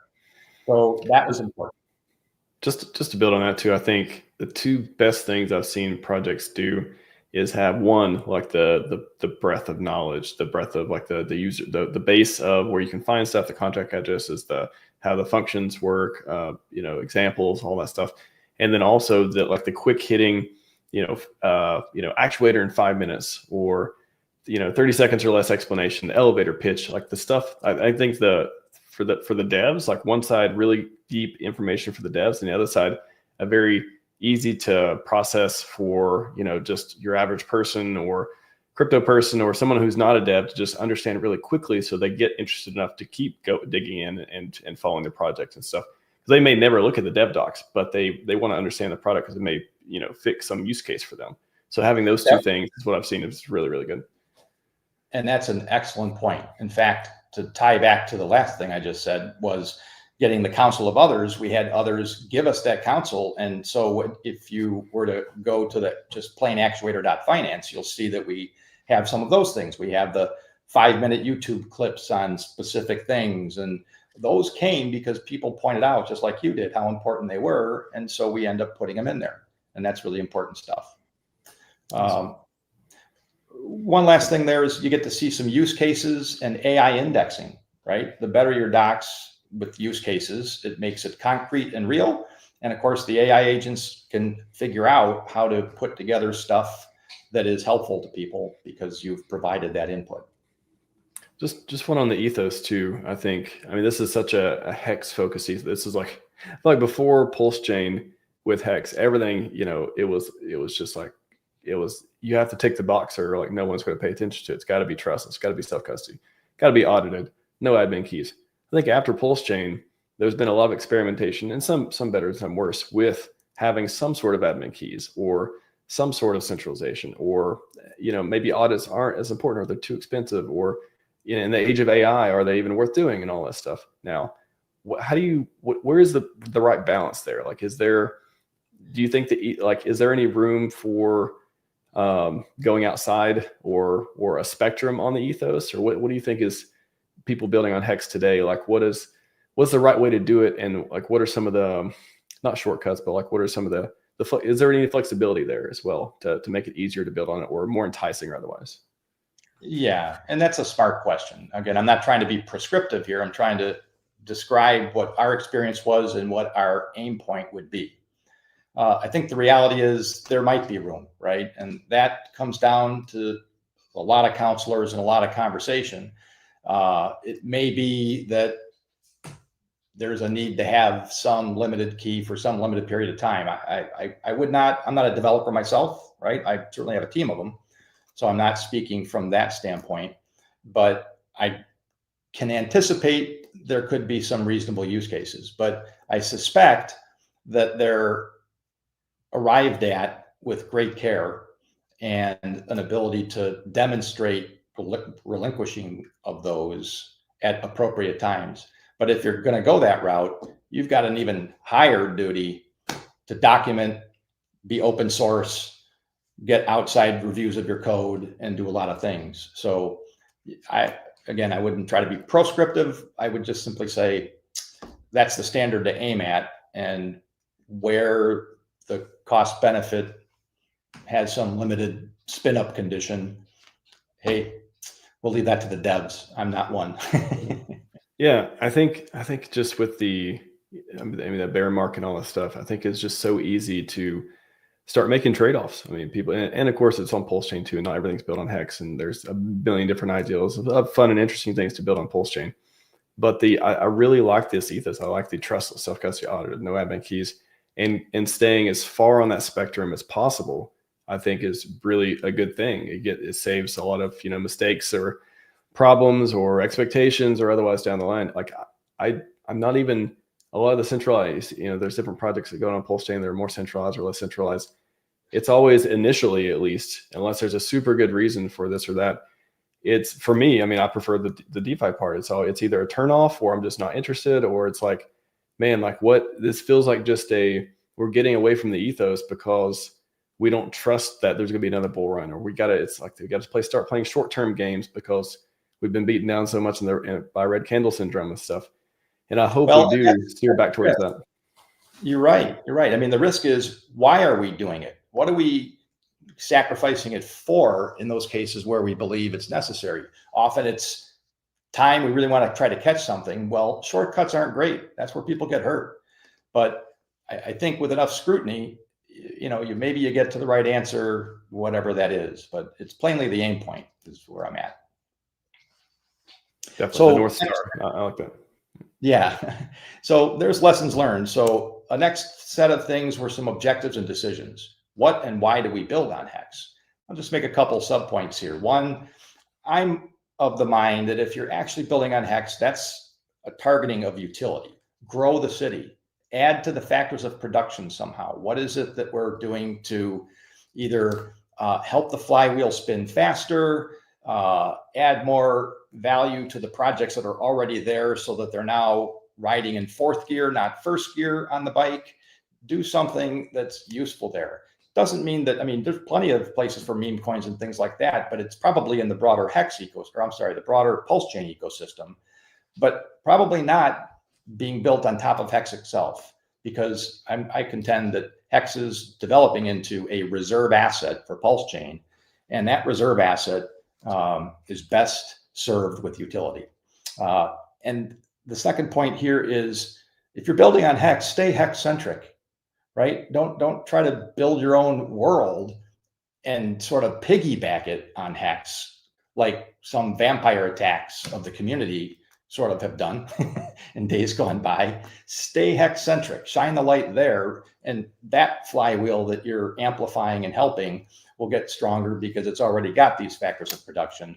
And you know, the broader PulseChain can do all kinds of other things, but this reserve asset scenario has a very special place. What are just on that? What is some ways that are examples of just in general ways that building on HEX helps HEX, and then other ways that building on HEX is just kind of like, it's just kind of, you've got, you know, it's just related to HEX. We hope it helps HEX, but it doesn't. There's no direct helping of HEX. Like, you know, like Hedron Maximus, all the actuator, all this stuff. I see those as directly building on to help HEX, to give it some function, provide some utility or otherwise.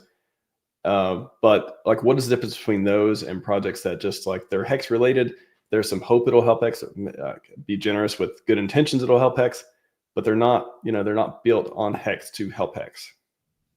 Well, I would parse it this way. I'm going to save part of that answer. Good questions, Max, for the lower portion of what I'm going to say, because I think some of it I'll speak to down there. But I wouldn't want to try to carve away the people that are intending to help HEX, but they're just somehow off the mark or misguided a little bit. That'll happen. You're not going to get everything right. If that's the aim, is to help HEX, and you're doing the things we've described above, like getting connected, community speaking up, council of others, you're going to get refined into something that actually helps HEX. And you're going to move that direction if that's your true intent.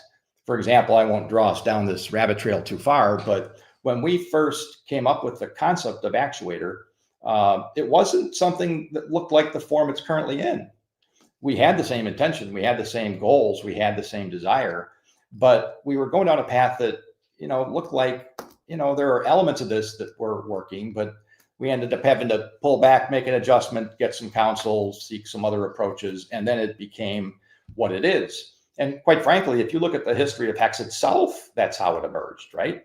It didn't come out in final form in the exact manner that it was first conceived, right? There were some iterations there that the community and council came together and refined. So I think the short answer to your question would be, if the intention is right and the openness is there and they're connected with the council of others, it's refinable down the right path. If they're trying to operate in the dark, and people, I mean, there are devs have some tough motives at time, right? That's why you've got scams and phishings and all the stuff you have. Those guys are devs. They just have different motives in mind. Well, that gets exposed if they're operating in the dark versus operating in the light. And I think that's a big deal. Gotcha.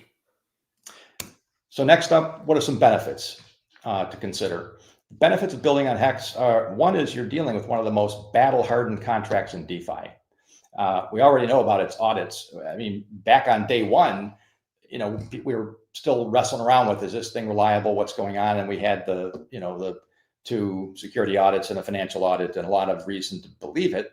But now, my goodness, at this point down the road, with the number of people that have been scoffers and haters and whatever, pounding from every angle they can, I mean, it's like the sewer rat of crypto of, hey, we faced it all and we're going to keep facing it, but this thing has been tried and true, right? So we've got that we're building on across DeFi.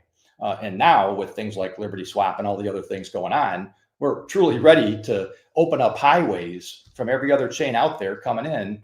And we're going to have some really great reasons like privacy and who knows what other things that we won't talk about that are going to attract very broadly. And we're ready for that. So that is, you're building in an epicenter that has all the right stuff in place. It's got this Lindy effect, which, as you know, means the things that survive tend to survive longer. The longer you survive, the longer you're likely to survive. And so that is a positive flywheel of confidence. And as I've said before, I think that makes this the reserve asset of this whole ecosystem. The time valuation is baked in as a contract immutable.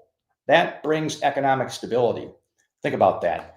If you're building your economic future somewhere, you need a reliable, straight ruler that's measuring properly.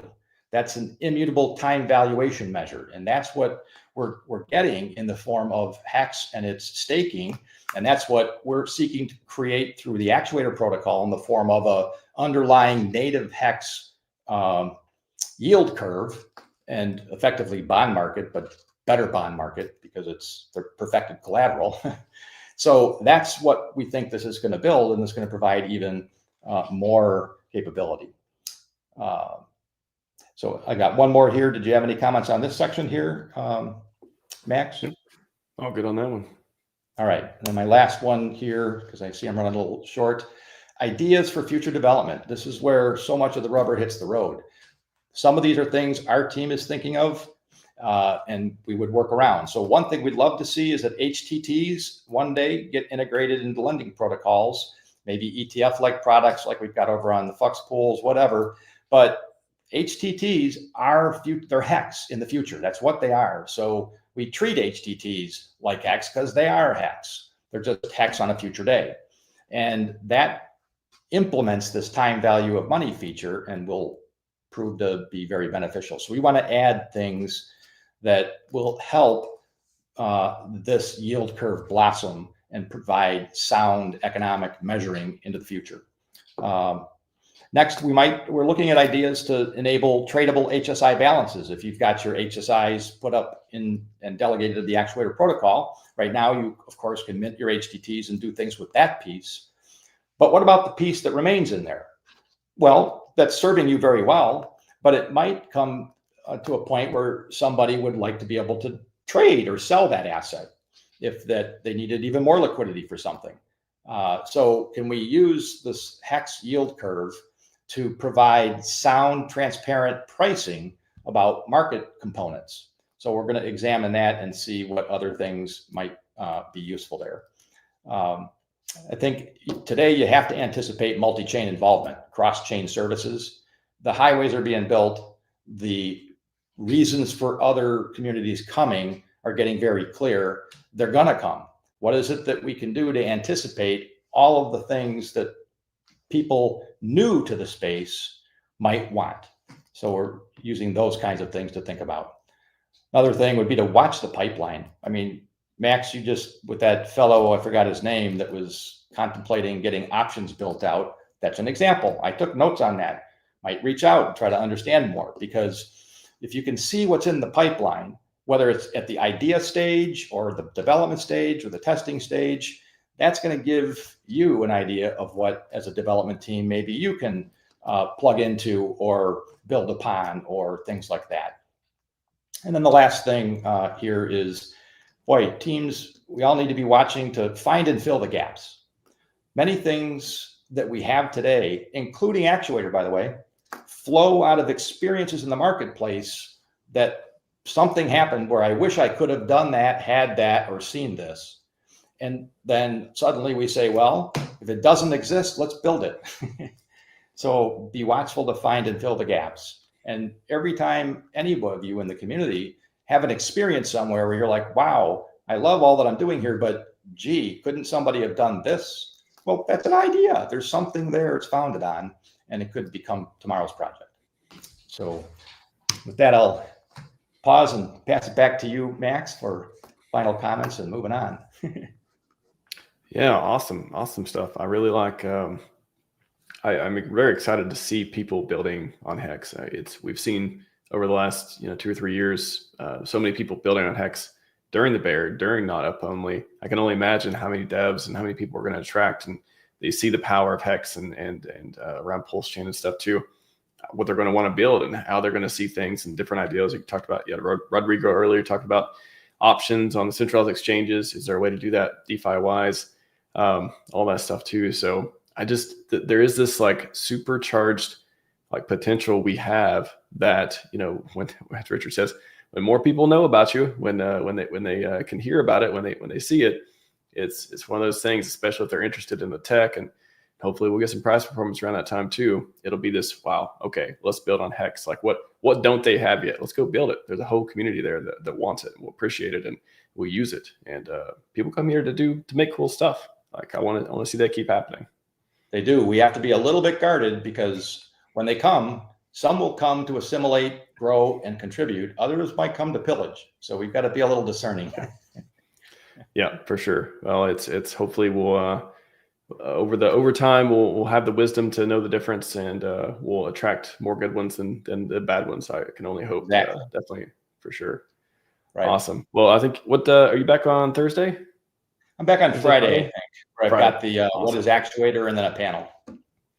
Awesome. I'm excited for that. I've been saving actuator questions for that panel as well. I'll probably have a few. Great. So really appreciate it, C3 Works. I'll see you later. All right. Thank you. Bye-bye. Bye. Awesome. Love builders on PulseChain. So good. So good. Especially building on HEX. All right. Crispy Man's coming up. But before then, let's get to one other video. What are we going to do? You know what? Let's do rock. Let's do dance. I haven't did dance for a while. Let's do dance.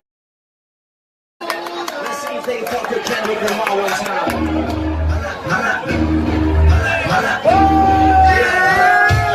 Yeah. Hey, I'm a service. I'm a chicken from my levels. That's what this a nigga. This a camera. This the mama camera. I'm a shower. My account. This a camera. This you say with my food. They take it fully. This ain't girl. Like a white Western girl with my taste buds. Ooh, that pussy good. What you say they know my taste buds. I can't wait to be with you. She let me do the interest. Pull up on your block. Take it down and play a interest. And you feel the beat to the damn fool. If I drop your deal, you just got to hate them fool. If I quit your beat, I'm extra round with six fool. Boom. Let's do the thing. Gotta learn how to do that. Da-doom. So good. So good. That's our founder, Crispy. That's our founder. I found it. He's got the twerk of an angel. I've heard that. I guess so. He's got the moves, huh? Hey, I like that actuator, man. I'm a huge supporter of that. I love it. I've seen you talk about it, do videos, all kinds of fun stuff. And if Crispy is if he's zoning into it, especially on the a lot of different projects, but on the HEX, if it's a new HEX thing that you're zoning into, I'm super paying attention to, because that's you know your HEX pretty well. I'm trying. You hex I like hard. that. I like that because it works. It works kind of like a super bond. I know I know you already did his presentation, so we don't need another one on it, but it's pretty good. We're gonna get it Friday. I think you're on the actuator protocol or panel, right? Yeah, Hopefully. I think so.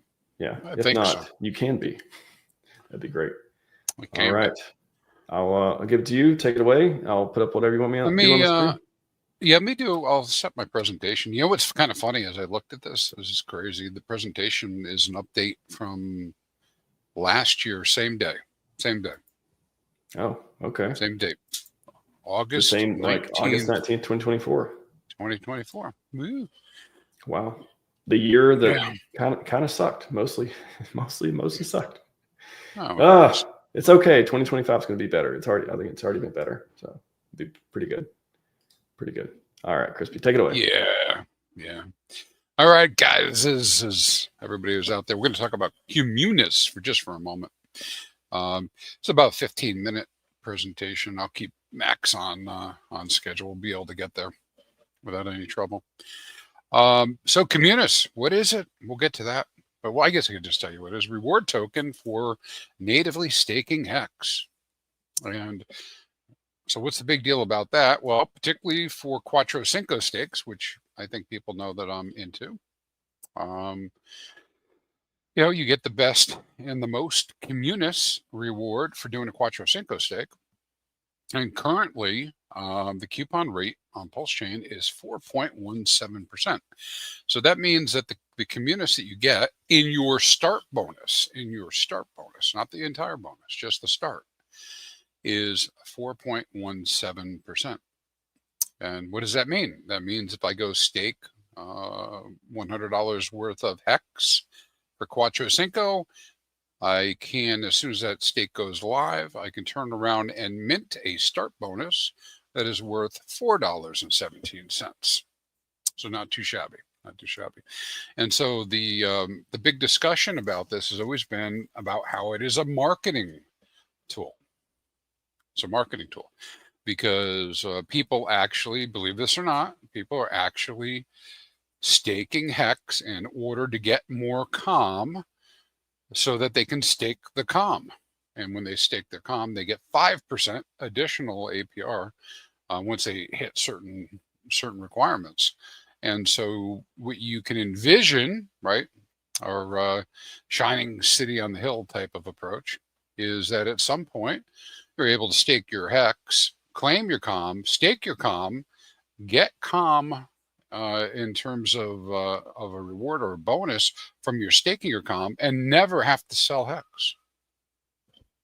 All right, so that's where it is now. I think the last I checked, half a quad of COM stake, which requires quite a bit of HEX to be staked, by the way, was paying about $1,000 to $2,000 a year in rewards. Now that doesn't sound like a lot, but I'll hit this again, right? Let's say you had that set up, you were somewhat less, you had $1,000 worth of COM coming in via rewards. Well, I expect crypto to go up 10x. So maybe I thought $1,000 was too little. 10,000 is pretty good. And the chain goes up 100x. I think I like $100,000 in COM per year just coming from rewards a lot. I think I like that a lot. Now, of course, there's some background to that, and we can't really guarantee all this stuff, right, price wise and all the rest. But just give you the idea, price. What it is now, it's 4.17%, and I was just referring to that coupon rate not changing. Well, what if it changes? Well, all of a sudden that number's a lot higher. Now, how would it change? Well, people that are interested in COM, and there's a whole community of people. It's not just me. It's not just Johnny Sachs. It's not the developer Kodiak. It's not the Communis V guys. It's a whole bunch of people that are involved now, that are really supporting this and pushing it. If we are able to make COM more scarce by taking off the market price goes up, and it's tied to T-shares and the T-share rate, and so. What does that mean is over time, less and less COM, Communis token gets minted, right? Less and less is rewarded. And then if you add one extra piece to that, there's a lot of people just fade it. I bet you there's some people listening right now, they haven't even claimed their COM. And even if they do claim their COM, they have to keep their ladder up and in good health to continue to claim COM, at least the big end bonuses. So anyways, it's a pretty good, sweet setup. Let me show you a couple bits of information so I don't take up all our time here. But all right, so what's HEX COM Fusion? We talk about this a lot. It's basically making that liquid HEX productive. One of the things that they've tried to encourage is getting people to stake Quattro Cinco to claim the COM, right? When you do that, now of course it's got to fit into your plans, right? So it's got to fit into your plans, whatever your plans are. I'm not saying go stake all your value out Quattro Cinco, but again, some of us really do believe in this. We have 180 other people, nearly 500 this year, wallets. I guess I can't say the people, but who have decided that Quattro Cinco staking is the way to go. So they're doing it, so they can stake that HEX. They claim their COM. They'll stake their COM for some of them. Will stake it and earn even more. Earn that 5% APY for the COM. Or hey, you know what? This is DeFi. You don't want to participate? Claim your COM and swap it. Swap it for more HEX. Go stake more HEX. You have that. You have the capability, right? People, there's quite a bit of liquidity right now, relative to the market and how things work. So what is the purpose of this whole thing? To incentivize better staking. Some of you might have been listening a couple hours ago when I was on. The use case for HEX is to stake HEX in a ladder, scrape your rewards, and restake. That's the use case, right? Keep the ladder going, keep it built, continue to build value, continue to make both HEX and T-shares more scarce in that way. But it's designed specifically for HEX stakers to maintain long ladders, right? So it's exactly how it's built, and why it's important is the distribution is based on staking commitment, right? If you don't get COM if you don't stake HEX natively, so you can't get it. You have to go 180 days out just to get your start bonus. You got to go 365 days out to get end bonuses. You have to claim your first end bonus to even get rewards. And then if you don't stake your COM, eventually the system will say, you can't get any more end bonuses because you got to keep up with staking some of the COM at least. Thumb rule is 50%. So it's all based on rewarding long-term stakers who will fulfill their commitments. Now, Johnny Sachs talks about this a lot.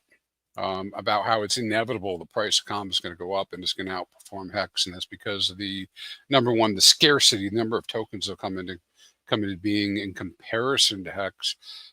They go up at a much slower rate, and so the ratio will continue to be outsized. And then there's already liquidity seeded into the markets, right? And the expectation would be that liquidity will remain, and if it remains, right, it has the potential to seriously outperform HEX over time. So distribution methods on the whole COM token. Start bonuses, you get that at the beginning of a stake, end bonuses at the end of a stake. Some people are using the protocol for good accounting, and so they'll go good account old stakes that are expired, and they get a little bonus. They get a little bounty they get for some free COM. There's a little used and little known option for those who are really into keeping their ladder up. They can do a restake bonus. They don't get any more COM from it, but they get more of their COM up front. They get double the start bonus roughly, which is great for somebody who wants to stake and earn 5%. And then of course the staking a communist bonus, which I keep talking about. It's tied to the act of staking the communist tokens themselves, and that pays 5%. So that's another way that this more COM gets distributed.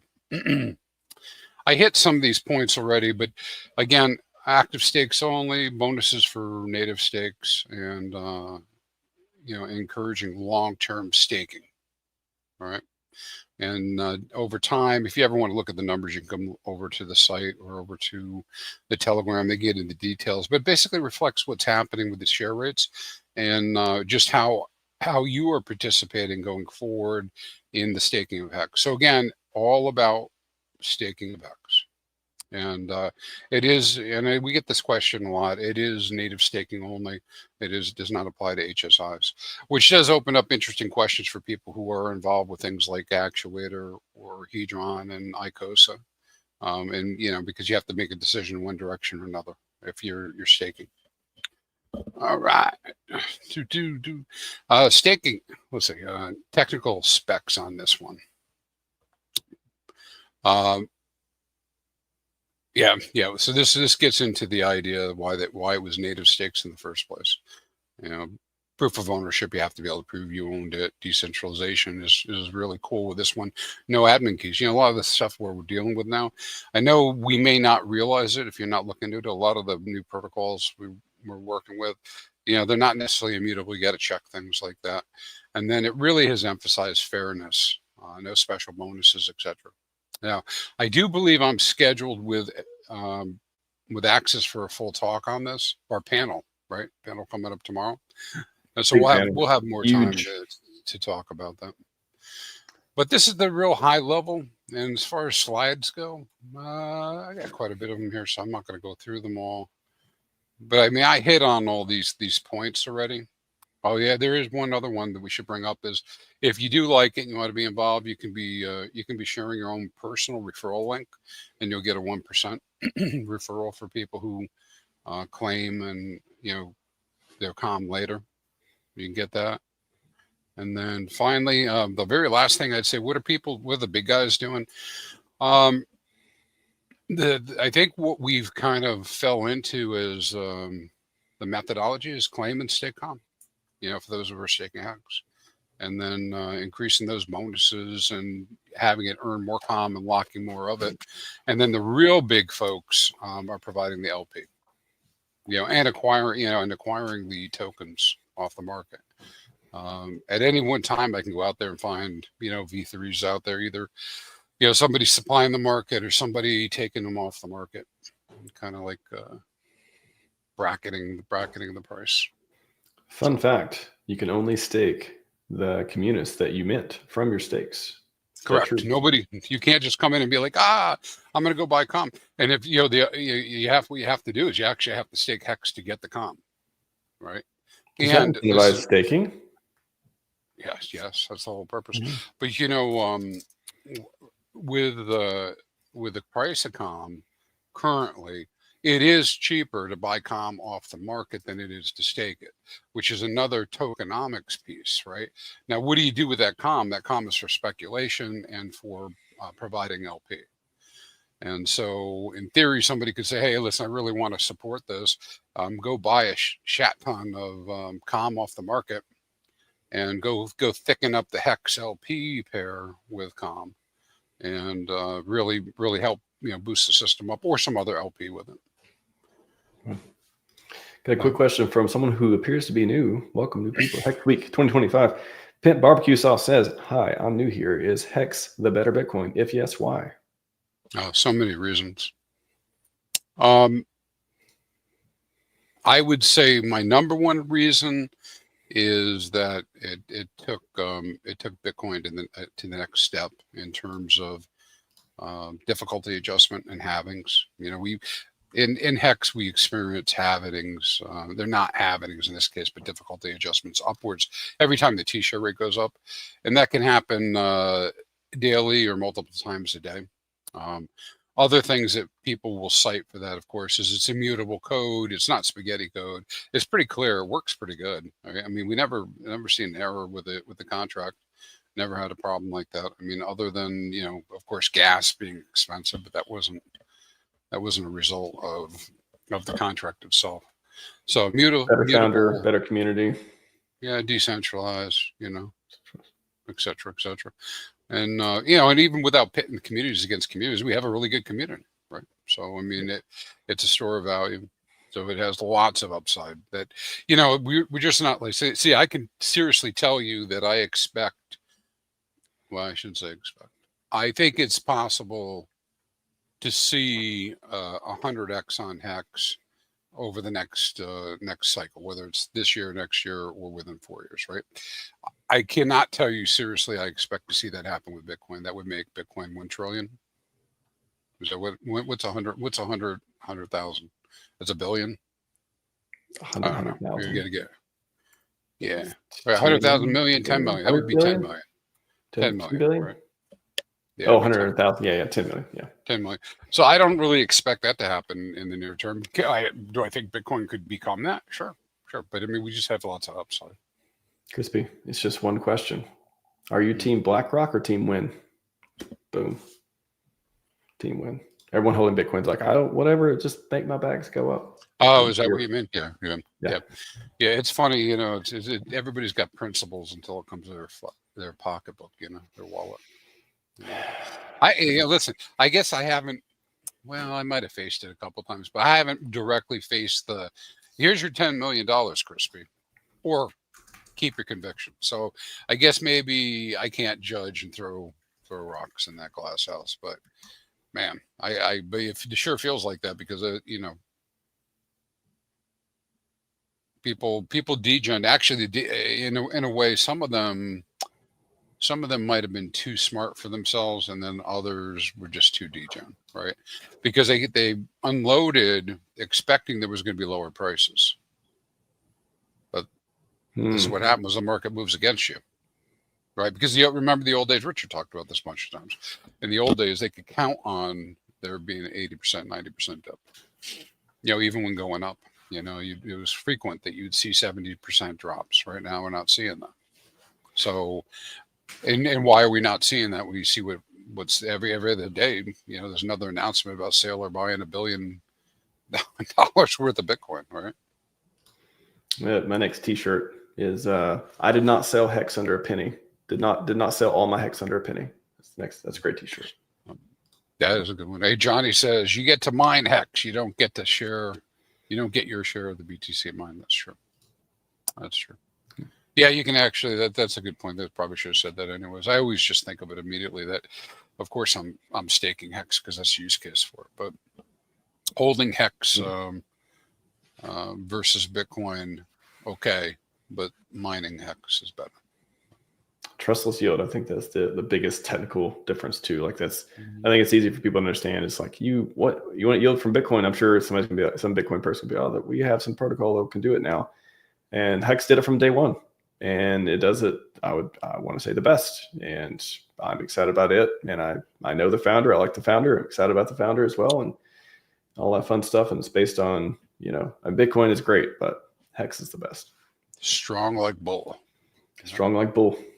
All right, Crispy, I will see you. Well, I mean, if you want to come on later, HEX panel, it's open as well. If not, see you tomorrow or the next day, one of those. Appreciate you, man. Always great information. We shall see you. All right, buddy. See you soon. Are you not entertained? Well, you're about to be. Next guest is going to tell you, going to answer the question. So you got Rich with HEX. What's next? But before then, we got one more video. Let's just do a konnichiwa. Let's get a konnichiwa for Big K here. Konnichiwa! How's it going, man? How's it going? Oh, doing all right. How are you doing, sir? Pretty good. Do you prefer Big K, Big Krakowski, BK? What do you like? They're all great. Big K is easier for people to say, you know, but I just heard Cabana I say it a answer million times. you know, any of the following. Yeah, I think I've just heard Cabana say it a million times. I just hear Big El K. Duder, you know, Deuterino, any of those work just fine too. Awesome. But no, I'm glad to be here, man. Thank you for having me. Yeah. HEX week kicking off day 2. Got you next, and then we got a couple more coming up before we close up. But yeah, the floor is yours, man. If you got anything to show on the screen, just let me know. I'll pop it on. Otherwise, I will see you 15 minutes or so. All right, sounds great. Cool. See you soon. So, the question at hand. You made it. You made some gains. You know, there's the cycle that's happening here, and we all, you know, hopefully are gonna, you know, appreciate some positive growth on our portfolios, right? So, and the question is, what are you going to do with it, or how are you going to, you know, what sort of changes are you going to make? You know, I am somebody who has pretty, you know, the unique experience to have gone through something similar to this. I'm a strong believer in HEX and have been since, you know, long before it even came out. And I was thoroughly blown away. I mean, I'll be honest with you, I was, a penny was a dream of mine, you know, at the beginning of all this. So where we're at right now is incredible. But like what I did personally, and I can go through some of the different things that I did right and wrong, you know, along the way, and we can, and you know, maybe you can learn something from it. Maybe you can follow in some similar footsteps, or stay away from some of the pitfalls.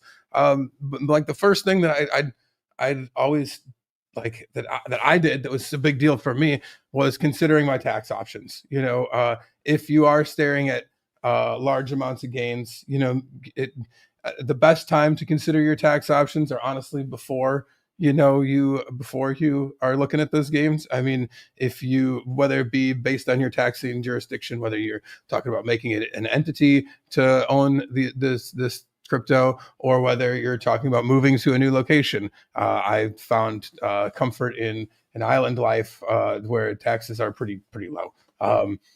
So that was something that I did pretty early on that I thought was super important. When numbers became large, and I was pretty staggered at how much I had begun to appreciate here, I also did some diversification. I think that's another thing that's super. I'm like, don't get me wrong, I continued to make hex stakes. That's another thing that I'd love to say, that I think that even towards the top of stuff, I like the fact that I had, you know, as Crispy was talking about recently, a rolling hex ladder of stakes over time has really helped to not only insulate my mind, you know, but as well as like my plan. It's helped me to stay true to my plan, because it's like hex is, it's kind of like a truth engine. You know, you better, when you stake, you better stick through that stake, and that kind of, like, you know, helps you to budget your finances through the future. So I'd consider continuing to make, if you're making hex stakes, or if you make gains and have the ability to make some fatty stakes, I don't think that there's a problem with doing that. I don't know, would I go so far as to, like, you know, stake all of your bags while you're at the top? Probably not, you know, unless you're really making a plan for the next cycle, which is the next thing that I would say is something that is super important to do while you're in euphoria moments. When you are in euphoria moments and everything thinks, like, you think everything's amazing, you look at you can't help but refresh your app, and, you know, whatever it was, you know, whether it be Pulsefolio or Hex Scout or whatever you're checking your stakes on, whatever it is, you're going to refresh it all the time and be feeling like, oh my gosh, this is incredible. And those are usually the moments when, you know, you might want to consider taking a little off the table, you know, pull, you know, some into some sort of stable or lesser volatile, you know, investment. And that's why I'm saying, it's like, I personally love to have, like, considered a very barbell style of investment. I like to have very volatile things like crypto, and then super unvolatile things like real estate. Like I you know, finding some other income sources, you know, investments, whatever, that are going to pay you yield, because that's really the end of the game here, is something that I think is a useful thing to do. Something else that I think that, you know, would be a great list of things to work on is a passion project. Find something that you enjoy working on, and find repeat fun in doing it. You know, don't just like think, I'm gonna go out and buy or create a business, because I'll be honest with you, in crypto, it's really difficult to outcompete yourself. You know, you make gains this cycle, and it's going to take you 2 years for your business to start turning actual, you know, serious profit. And in that time, before you know it, the market's going to turn back around, and you'll be wishing that you'd had the liquid capital to invest back into, you know, the crypto. So that's what I mean, like, make a plan for next cycle. But that doesn't mean that whatever passion project you can find isn't something that can help people or help yourself or be rewarding in its own right. You know, those are all some pretty like base layer things. I mean, and like some of the other stuff is like, you know, if I had to go back and change some things that I would, like, what I did right and what I did wrong, you know, on the one hand, I'd say don't spend frivolously, you know, like jackets like this, awesome, G as they get, but like, you don't really need them. You don't really need it. now there's other types of,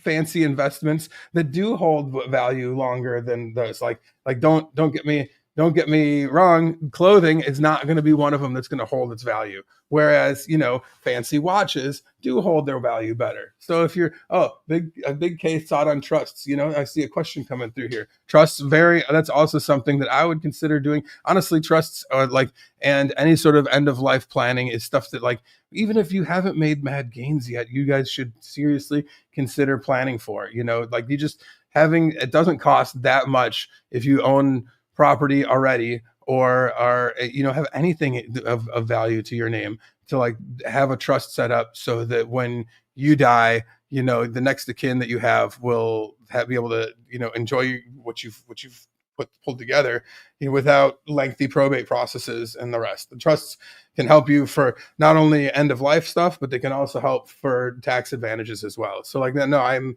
a strong believer in trusts. Now you do have to be careful, as putting everything that you have in trust. I'm not a trust lawyer. I don't know all that like that stuff in depth and outside, but I do recommend that that you look into that. Look into, there's this affinity in crypto that you think because we're a counterculture or a counter financial system that you might not want to engage with traditional finance stuff. And while you might speak over the head or hear recommendations from traditional finance people that say, hey, don't put all your, money in crypto, it's fair for them to say that you might not agree with, but that's okay. I still would source their opinion, and I still would use the, the traditional finance, means out there. I own more, stocks and things like that, other traditional investments, our IRA, all that kind of stuff than I did before. I definitely also made attempts, to diversify in those areas as well. I say treat, I'm as you can see, I do say treat yourself a little, treat yourself a little. That's something that you can do by all means. But if I had to say one big, hey, don't do that. You think it's cool, but it's probably not that cool in the long run. I would go with my big one is private airfare travel. I don't get me wrong, I've been on some private flights to neat, but if you could give me the HEX and or the crypt whatever back hey, that's what you spent on this, I for sure would rather have the crypto back than I'd have just walked. So whatever that is, that's definitely out of all the silly things that I engaged in, and I might come up here. That was one that regretful. That was COVID, so I give myself a little leeway because traveling early on in that was quite the luxury to be able to go somewhere without all of the rest of the rigmarole. But we don't have to deal with that now. So chill out, just get on. Listen. It's not, Spirit's not that bad. They got a cup of noodles on there. It's all good, man. It's all good. You gotta get around, just get around. But no, I those are some things that I recommend. Honestly, like I said, to start out everything, the making of stakes and keeping your stakes rolling. Really, I'm still here, still a part of this community, and still on top of my game, and with more HEX than I've ever had because of staking. I get it that you might not, the financial incentive of the APY to might not be as high as it was in the past, but the mental what you gain from the peace of mind and security of having something to look forward to in the future it really makes a huge difference. It makes a huge difference. Like I said, it's something that I when I was first staking HEX and first telling a lot of my friends and family to stake, many people that I got involved were not traditional finance, were not well off and did not have a bunch to their name. And I had several people tell me when they made stakes that they felt like they finally had something to look forward to in their life. They finally had like a nest egg, something that they could, give to their kids, or they finally even had the idea to think about, maybe I wanted to start a family, because that was even a possibility for them now. So like that, like I can't, I can't impress upon people the importance of planning, making a plan, and then sticking to it. So like, does it have to be staking your hex? No, but like I find that doing that has helped me more than most other things to like stick to the plan that I have. And like go figure, back then I had some plan to time this market cycle out to have some good stakes come around. So hooray, and I recommend that for everybody. I mean, this is not a like a sprint, this is a marathon. We'll be here longer than you expect. Like what I've never imagined that I'd be on HEX week after a Pulse conference, after what, like, here we are 5+ years into all of this. I like, that's the longevity of it's incredible. And then when somebody goes and tells me, I was just reading, oh, Satoshi just the other day, 2 days or 2 ago, was the anniversary of him registering the website, and that was like 2008. So that's crazy. That's a long time ago. It's more than a decade. So I feel like people don't realize that like setting this stuff up now for the future is incredible. I mean, communists, we just had Crispy talking about it. There's so many free coins that I've gotten for just participating, for just being a hex staker. I've gotten tons of free stuff. And like the best way to start that is to do that now. It's like, make a plan now. And like even the little bits, the pennies and the dollars, before you know it, they really come together to start to make some real gains for you. So like, yeah, I feel like, I don't know how close I am on my time, but I wanted to impress upon the people what worked for me, and what I think other people should keep taking a look at going forward. Yeah, I mean, I love you talked about too, just the ability to, through this time, get more hex and stuff too, whether you're staking and you're earning yield or DCAing. Like, do you think, like, how much, I guess, do you think is probably a yes, but like, correct me if I'm wrong, but how much do you think people are going to win from having that patience through the bear, buying the lows, and then being able to get liquidity at the highs, hopefully later on, if we get another 10,000x or anything close to it? Do you think Hexagons are going to win this cycle? Oh, I do. I mean, like, I would have found some other place to spend my time, and some other community. I mean, I've been like, before Hex stuff, I used to work doing music festivals. I used to work at other community building opportunities. That's like what I like to do. I like to, rally everyone together for whatever it is, events and all the rest. And like, if there was somewhere cooler or more fun in crypto to be, I might be there. But like, I'm here to tell you that like, that is not. This is still the coolest, most interesting, fun, wacky, controversial, all that. You get it all. You get it all here, and like, I wouldn't have it any other way. So like, I'm like super stoked about it. So no, I think that people have tons of opportunity here. I think more so than people, like, again, and you talked about Bitcoin and ETH gains earlier, and like, yeah, I mean, there's gains there, but like, I don't think that you'll see the X's that you can see here pretty quickly. I've experienced it. And I wouldn't be here. I wouldn't have waited 4 more years if I didn't think that if that was, I'm not just waited, but like I said, actively and passionately built my stack in this ecosystem. Wow, amen. That's awesome. I'm excited. Yeah, I mean, we saw some mega bullish stuff kick off, and I'm sure we can talk about it more on the panel. We're going to come back in like 45 minutes or so on the panel as well. Yeah, we'll have plenty of great people on the panel to have the conversation too. But mega bullish stuff happening on PulseChain. Hex, premier, awesome asset. We grew into a large, hardy, frivolous. Come on, let's do some more X's ecosystem and the tech, whatever you're here for. I hope everyone gets some Madison gains, and I appreciate you, Big K. Of course, man. Thank you for having me. Appreciate everyone for spending the time coming through and listening. Let's do it. See you soon. Yeah. Awesome. Love these talks today. Today's man, we're popping off today. 7 hours of awesome talks. Love it. Let's get a rockets up before we get Jex in here.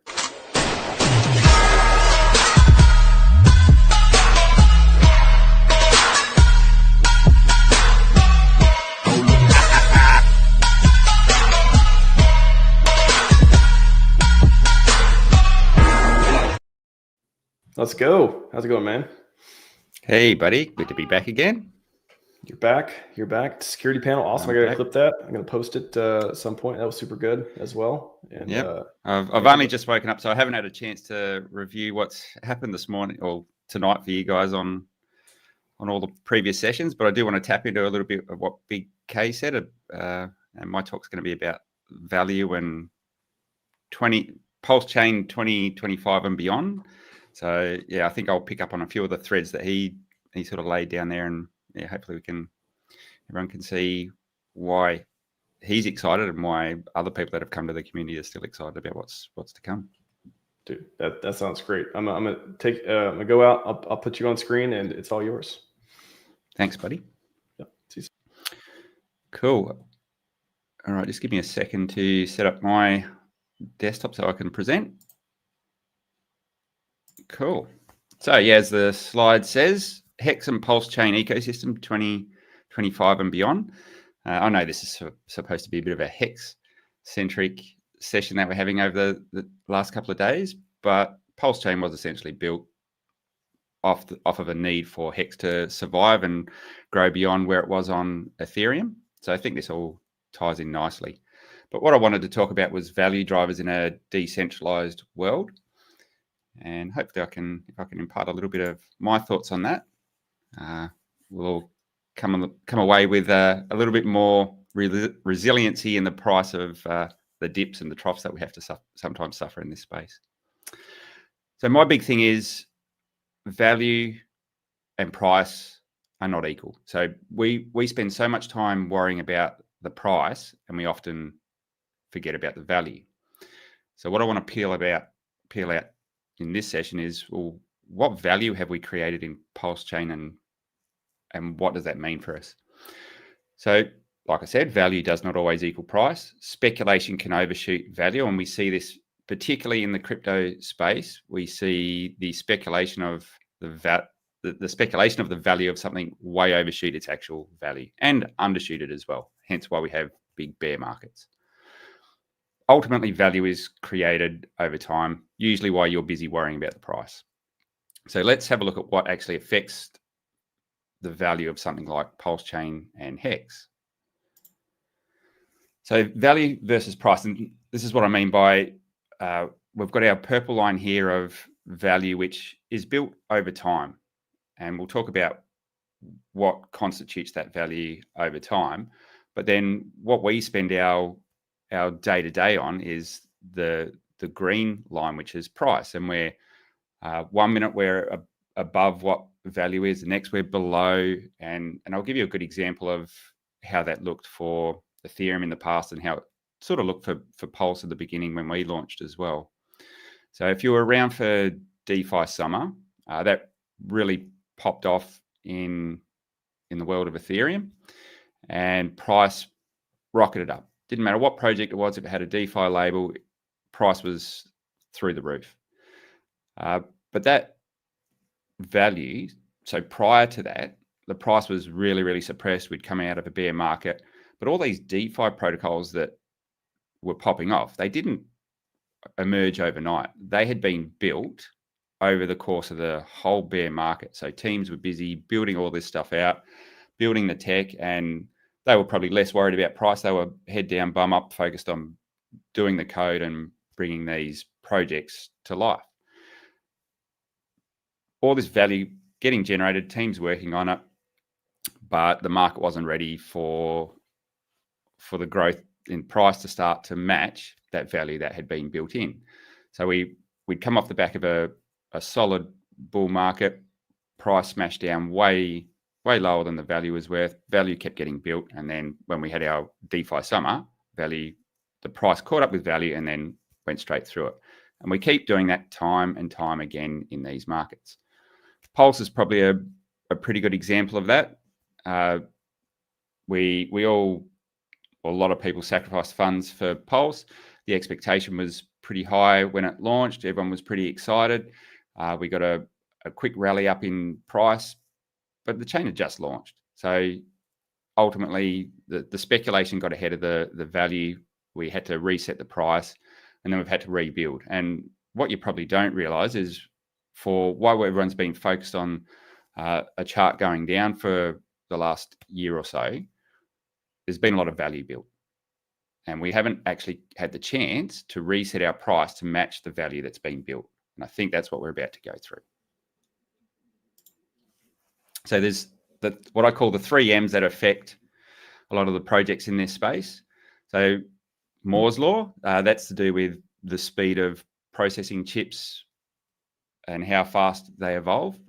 We're a technology-based industry, so the more compute power we have, the cheaper it is to run blockchains, the bigger they can get because we get more disk space. So as technology evolves, it's good for how fast and how quickly we can move data around on these blockchains. So that's a good underlying thing, but it doesn't sort of really translate into value. It's more deflationary because as things get faster, it's cheaper to do those tasks, but it does affect what we do. This is the big one, and we'll spend a bit more time talking about this, and this is Metcalfe's law. So this states that the value of a network is proportional to the square of the number of connected users, or what they call nodes. So in other words, as more people join a network, the network's value increases exponentially. But why? The analogy I like to use is if you go all the way back in time to when the first telephone was introduced, and what you probably had was one guy sitting on the end of a line on one telephone, and another guy could have been in the same city, another state, sitting on another end of the line. And that was 2 users or 2 nodes on that telecommunications network. That added a bit of value. So they could now, rather than the tyranny of distance and time to send snail mail or something like that across that distance, they could do that in real time on a phone. So that did actually add a lot of value, that network.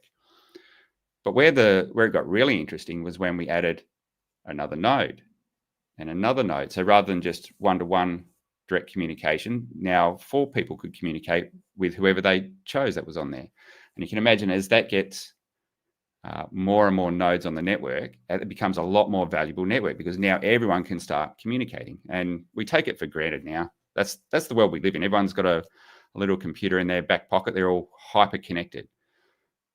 Very valuable networks, but it had to start somewhere. So that value had to grow over time as all the nodes connected to this very first telecommunications network. So that's how Metcalfe's law works. The more nodes you have on a connected network, the more value it is. That's why things like Meta, Facebook, they all blew up. And in actual fact, their highest growth periods in terms of value were before they even learned how to generate revenue. So when they were startups and all these nodes or all these users were joining into Meta, Facebook at the time, it was very hard for people to value it, but they just seen this mass amount of users connecting to this network. And they didn't even know how to monetize it. I don't know if you remember back in the day, but Facebook was essentially free. They had no clue how they were going to make money out of this thing. And for better or worse, the path that they ended up taking was, okay, we've got all these people on this network now. We've got their attention locked into it. We're going to monetize their attention. And how did they do that? Ads. So unfortunately, that's where we sort of sit in the current era of a lot of this technology. Is our attention, our time is essentially just abused for selling ads so that these companies can make revenue. Not my favorite way it's played out in terms of what we probably could have done as a society with these technologies, but that's where we sit. I hope we start to see a bit of a change of that as this next generation of social networks evolve and then not so ad driven. So yeah, that's my hope as we see a big improvement in that because, yeah, great technology, but probably not put to use greatly. And the last of the 3 M's is Murphy's Law. Anything that can go wrong will go wrong. No one's immune to Murphy's Law. And look, I'm being a little bit flippant, but hey, you can't control everything. You can have the best of intentions. And I'm sure when PulseChain was launched, everyone had expectations and intentions. And hey, the market's going to do what the market's going to do. So, but I think we've consolidated really, really well. And we're set to really build on a strong platform that has been worked on for a couple of years by a lot of people. And that's what I want to try and show you is what has actually been going on in the background and where that value has accrued over that time while we've been worried about the price. Now, I think there's a little bit more to value creation in these networks than just Metcalfe's Law. And I've sort of alluded to that, and that's human capital. So as humans, our one most valuable resource is our time. And where we choose to dedicate that time, it is important. You are actually injecting your time as value into where you spend that time. Okay, so Metcalfe's Law is great. The hyper-connected nodes is definitely a thing that adds a lot of value. But if you've got a lot of these nodes, but no one ever jumps on to give their attention on these nodes, where's the value? So I think that is probably one of the most important things is the human capital side of this. Let's have a bit of a look at Metcalfe's Law and see what that could mean for PulseChain and ultimately HEX. The beauty of this space that we play in is every token has the ability to be a network. It is the amount of users that come in, there are more nodes on that token. So you can sort of treat PulseChain as the underlying infrastructure and the communications channel, but each token has that same sort of principle as Metcalfe's Law. More people giving it attention and more people connected to more holders essentially of a token. So they all sort of play by that rule, but more so with sort of communication type networks, you really see that. But let's have a look how Metcalfe's Law could work if we sort of try and apply it to PulseChain. So I've done these slides a while back. So this is a presentation I've done probably a good 6 months or so now ago, I think it was. It could have been a bit sooner. So some of these numbers will be a little bit out. So the starting conditions, when I took this snapshot, we had a market cap of 3.3 billion, and I'm pretty sure that was including OA, of course. Number of users, look, we've got to estimate that. So I look at wallets and I go, okay, maybe there's 200,000 wallets. Now, granted, that's not individual users. Users have multiple wallets and so forth. But for the purpose of this exercise, let's roll with that number.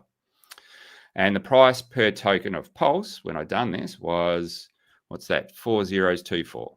Obviously, we've gone up a little bit since then.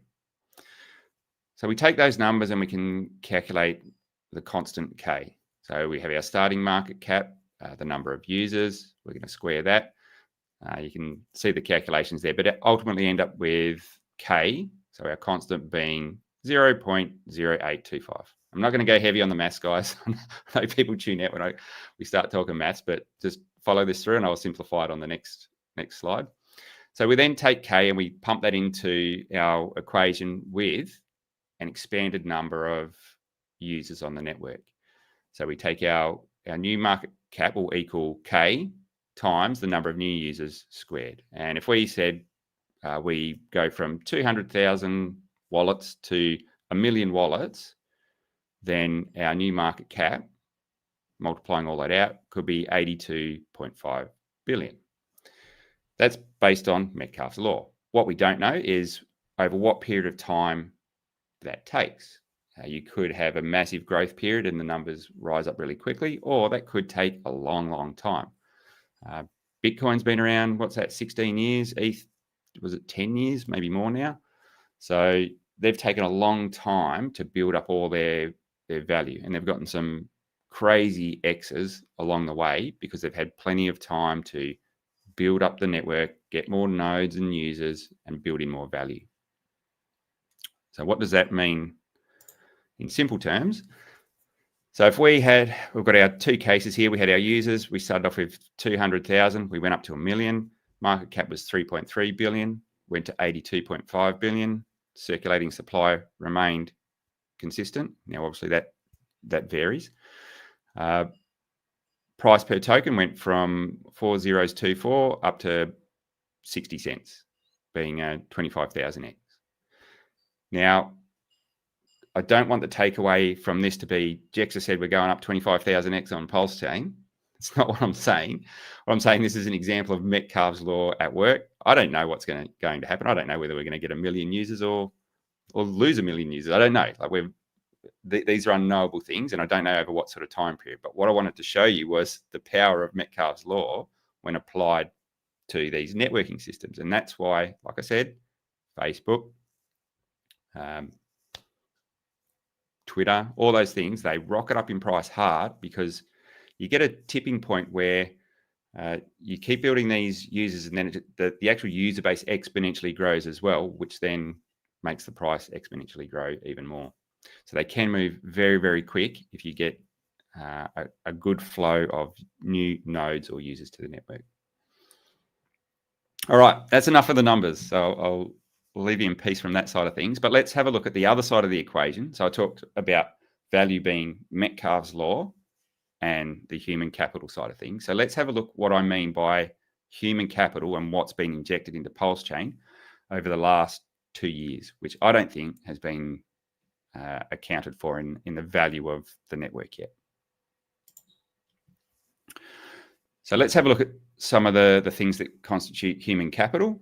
So we've had a lot of teams building projects. So that's capital that's getting injected into the network in terms of people are using their own money. Sometimes we're doing sacrifices, love them or hate them, but there's money getting injected into the network. We've got developers building, that's all their time.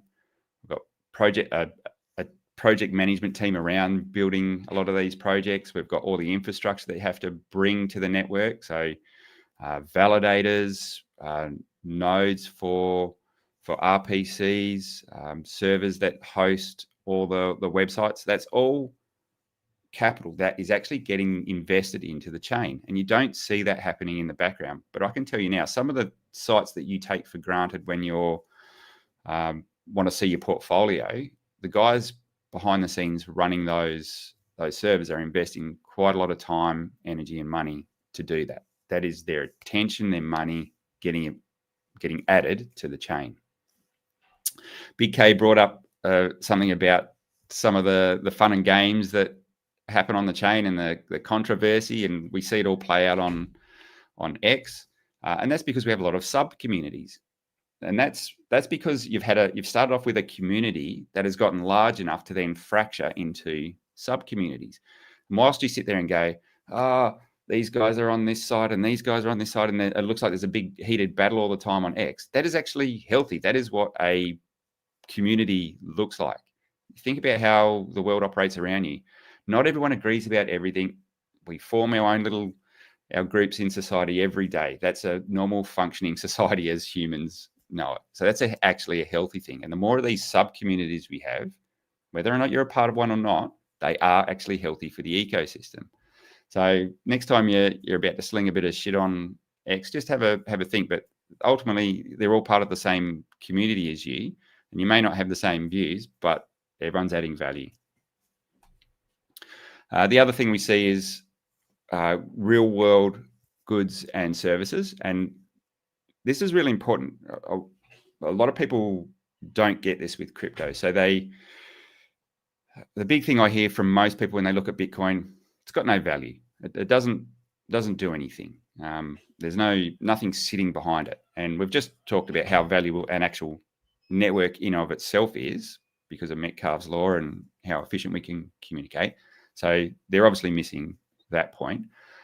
But what they miss is these networks, as they get established, they are actually reaching out into the real world, and they're dragging in real world resources all the time.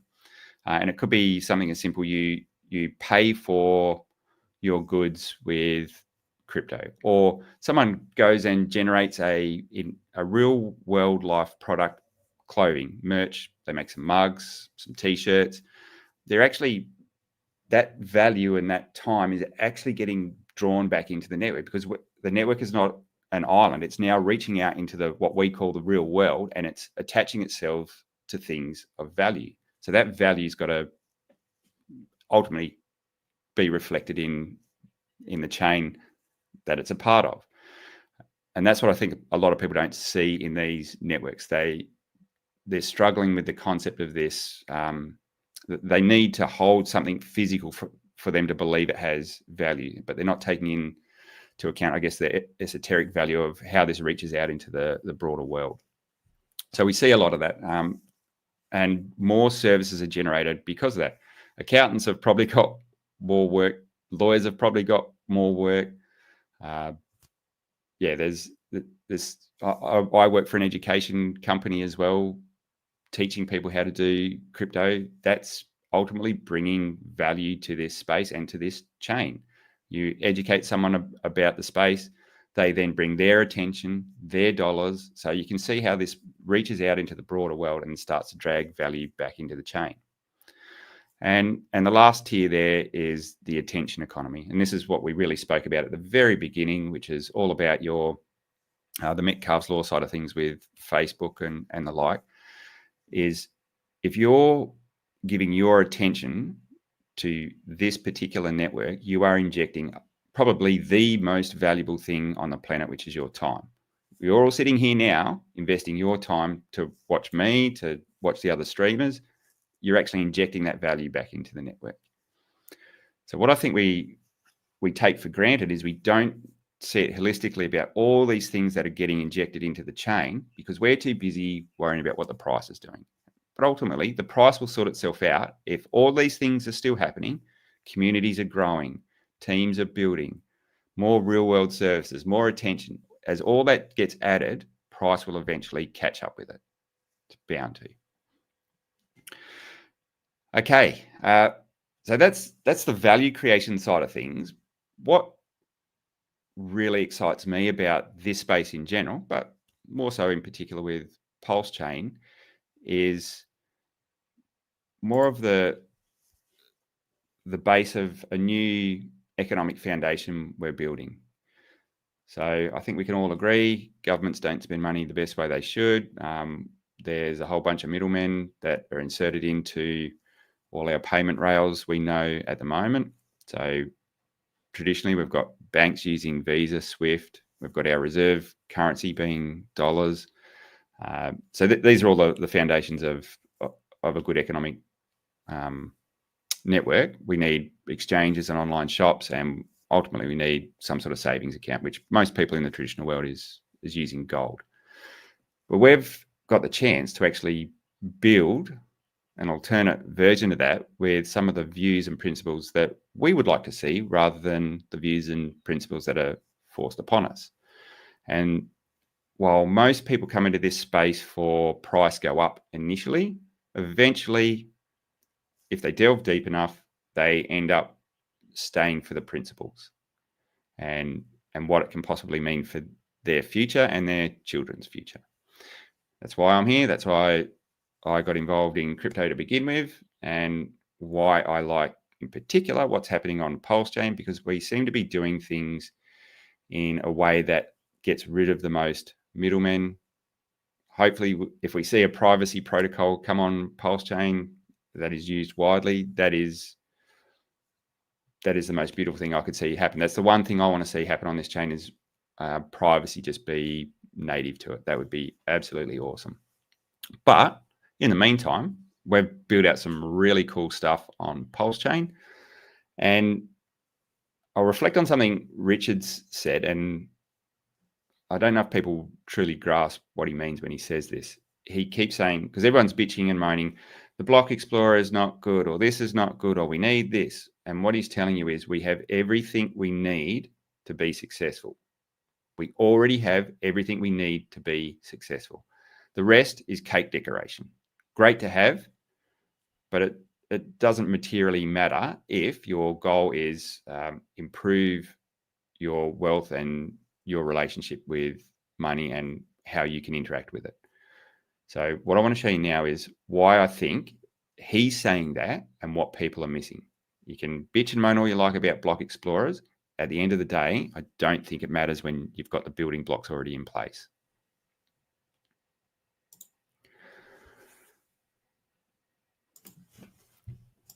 Okay, so let's have a look what we've got sitting on PulseChain that matches up with TradFi World and what we already have. And these have already been released. So we have the actual underlying network, the payment rails, the infrastructure to transmit the ones and zeros and make sure the whole system works. We've got that in PulseChain.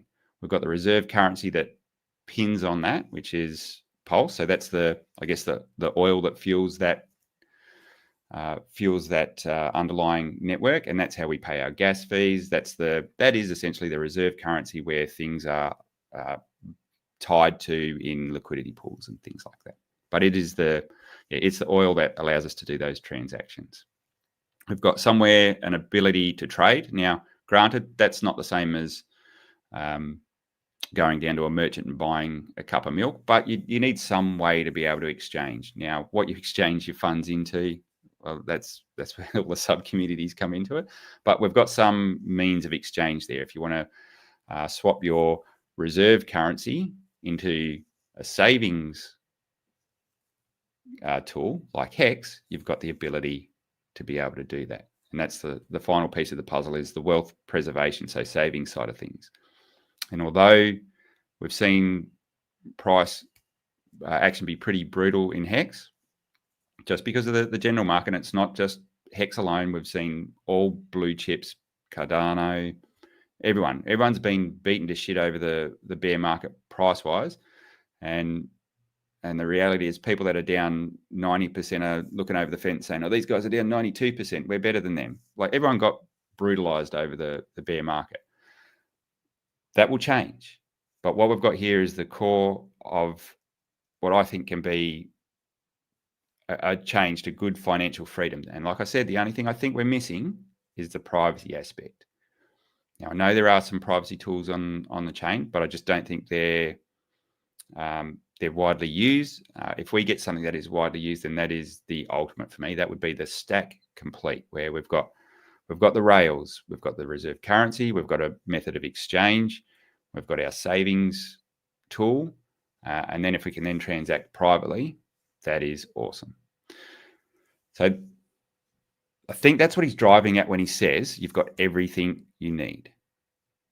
Yeah. Now all the rest is just us having fun and having games and creating meme coins, and but I don't want to take away from what a lot of the other teams have built, because there's been some awesome products and projects that have been built, which will get a lot of use down the track. We've got lending protocols, we've got a lot of the stuff built on HEX that you've seen. We've got like a whole system which acts like bonds for HEX in the actuator protocol. So there are so many cool tools that are being built out.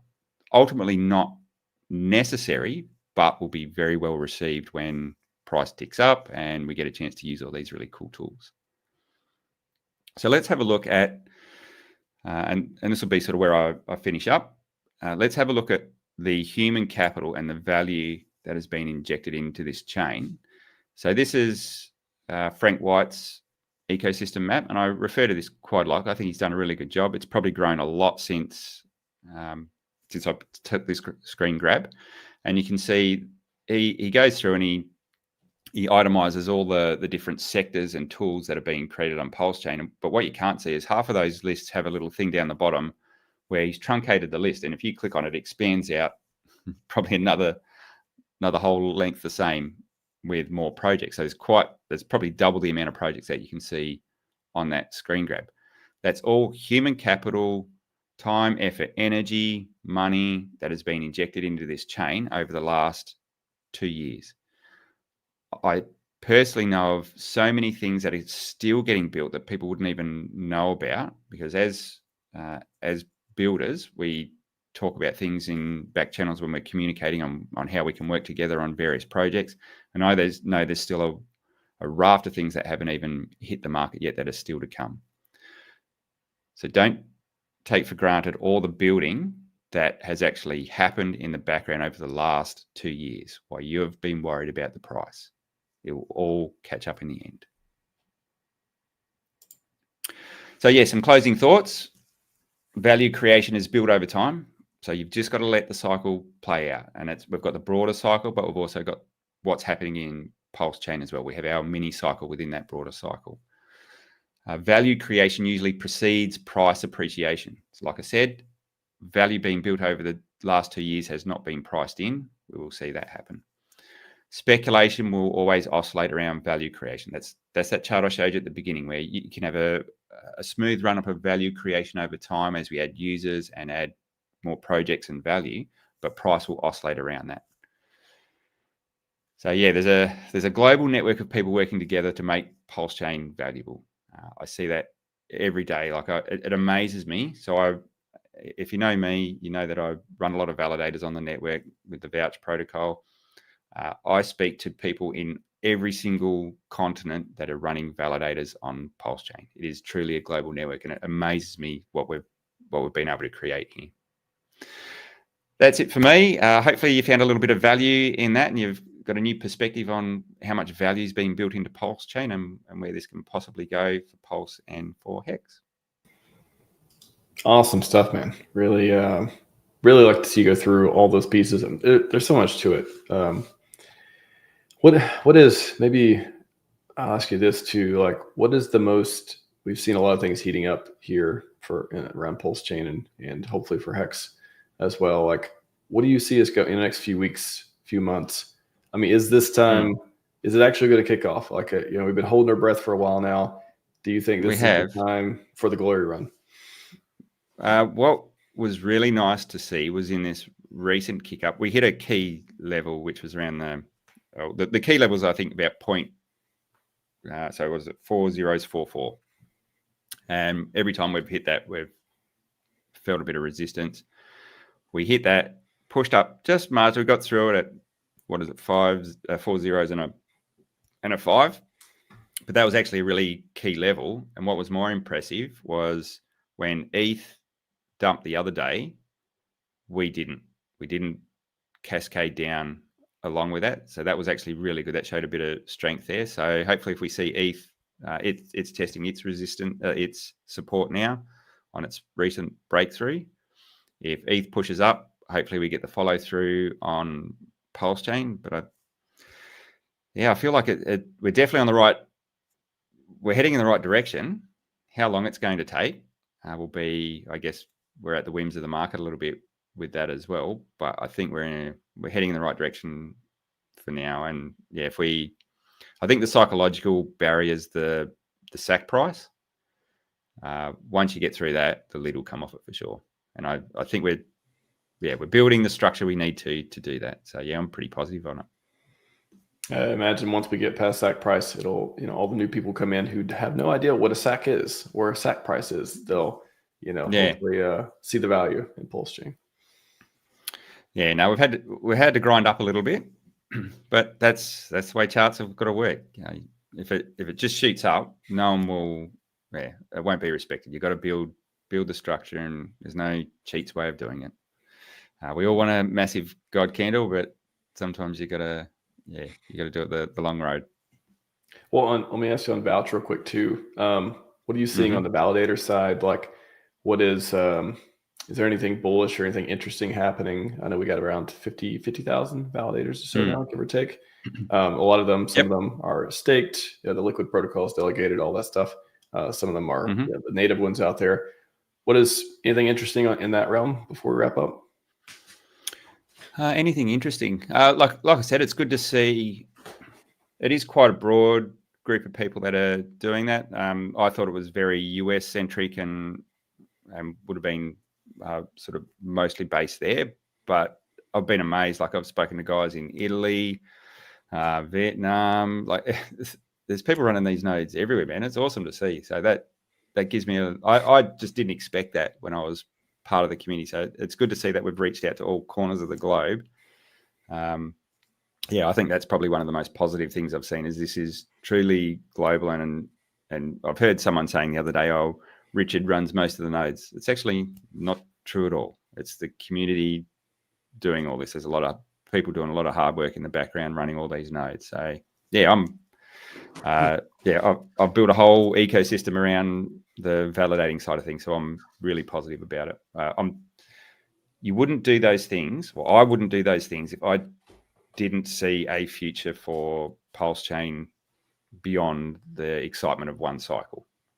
So for me, I'm being serious. When I showed that slide about building your financial future, I want to have a part in shaping that. So that's why I'm investing so much of my time, energy, and money into doing all that sort of stuff. I truly believe we've got something great to work with here.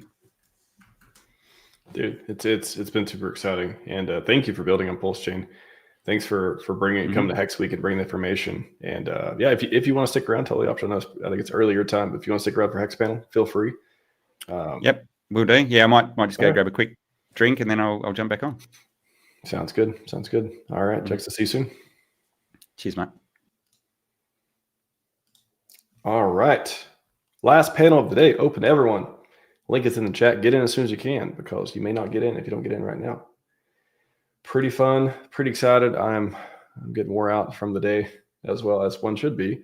Coming up, we're going to go probably over 7 hours today. Let me play something before we get into the next panel. We got a stacked panel for the next one as well. So I'm very, very excited for it. What we're going to do? What have we did today? We did greatest thing. Let's do Hex Gang real quick. It's a pretty good song. Hey, yo, we HEX gang, that's why they hit us with a Wells note. Hey, yo, we HEX gang, that's why they hit us with a Wells notice. SEC versus RH11 until they notice. In the back of the court, we're just professional. We don't care, we got them always simple songs screaming out. Heads post INC, post as we hold. Money stacking up, yeah, watch it explode. Heads post INC, post as we hold. Richard Hart versus SEC for crypto. For some reason, yo, they hating no heads. It don't matter, we got each other's back, now we can flex. Forget a market cap, heads could burn all of that. RH spinning in the front, psyops in the back. We stack, burn, flip and trade a little crypto. Made other platforms famous, cause the DeFi is all we know. SEC sending their letters and marking their posts. They didn't expect RH11 to come and dispose. Heads post INC, post as we hold. Money stacking up, yeah, watch it explode. Heads post INC, post as we hold. Richard Hart versus SEC for crypto. PulseChain has made it clear it's the new L1. Keeping gas fees low on Ethereum, case 1. PulseX your way into crypto. Regulations gonna take things slow. Everyone knows we stack, burn, flip, and hold every bit we own. Richard Hart got the vision. 5 heads can grow. INC incentivizes us to run the show, while the SEC installs in the status quo. Heads post INC, post as we hold. Money stacking up, yeah, watch it explode. Heads post INC, post as we hold. Richard Hart versus SEC for crypto. Smart contracts running, DeFi is trust. This is PulseChain gang, you don't believe in us. SEC tried to talk, so we had 11 witness. The bear is the real test, SEC is just fitness. We taking over, no time to debate. Check your contract over, the audit said it was fake. You got the keys, and you collect all the fees, and you're not locked, so you probably pull liquidity. Hey yo, this the future, crypto on lock. HEX is the first CD on block. SEC stepped in to stop the clock, but the validators running the code would never stop. Heads post INC, post as we hold. Money stacking up, yeah, watch it explode. Heads post INC, post as we hold. Richard Hart versus SEC for crypto.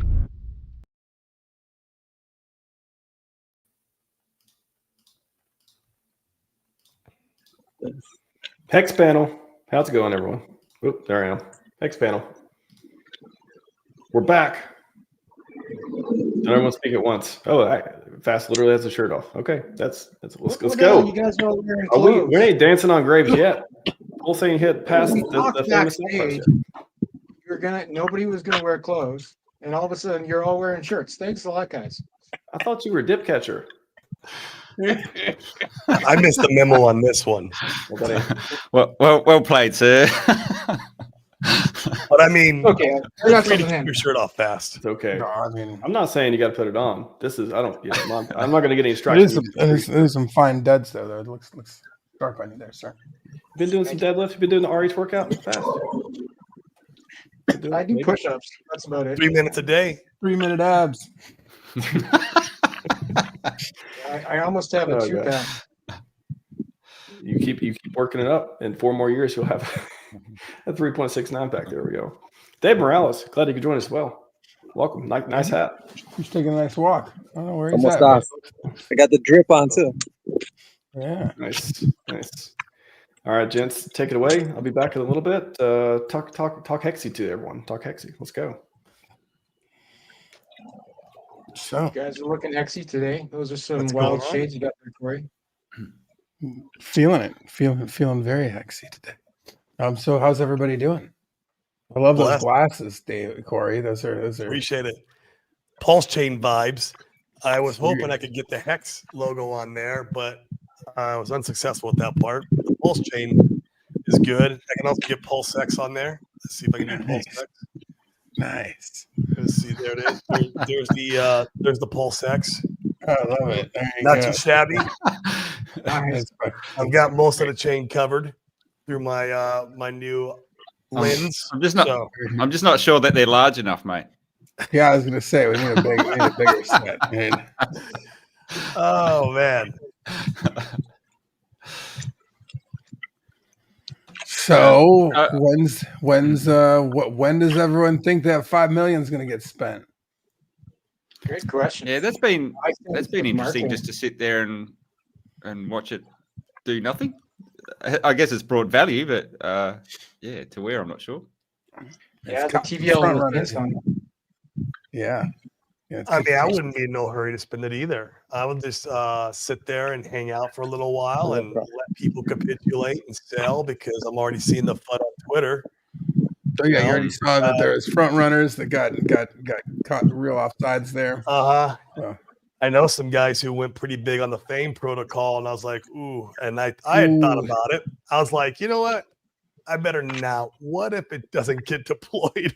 You know what's funny is I feel like the RH ecosystem, we've gotten a bit more fleshed out because 2 years ago when news would break, I could calmly walk over to my computer and be like, click, make a trade, and it would go pretty, I wasn't in a, now I feel like if you catch news like that, and you don't catch that, if you aren't watching and catching it yourself pretty quickly, you're going to get caught off sides, especially if you're making leverage moves on something like Fame.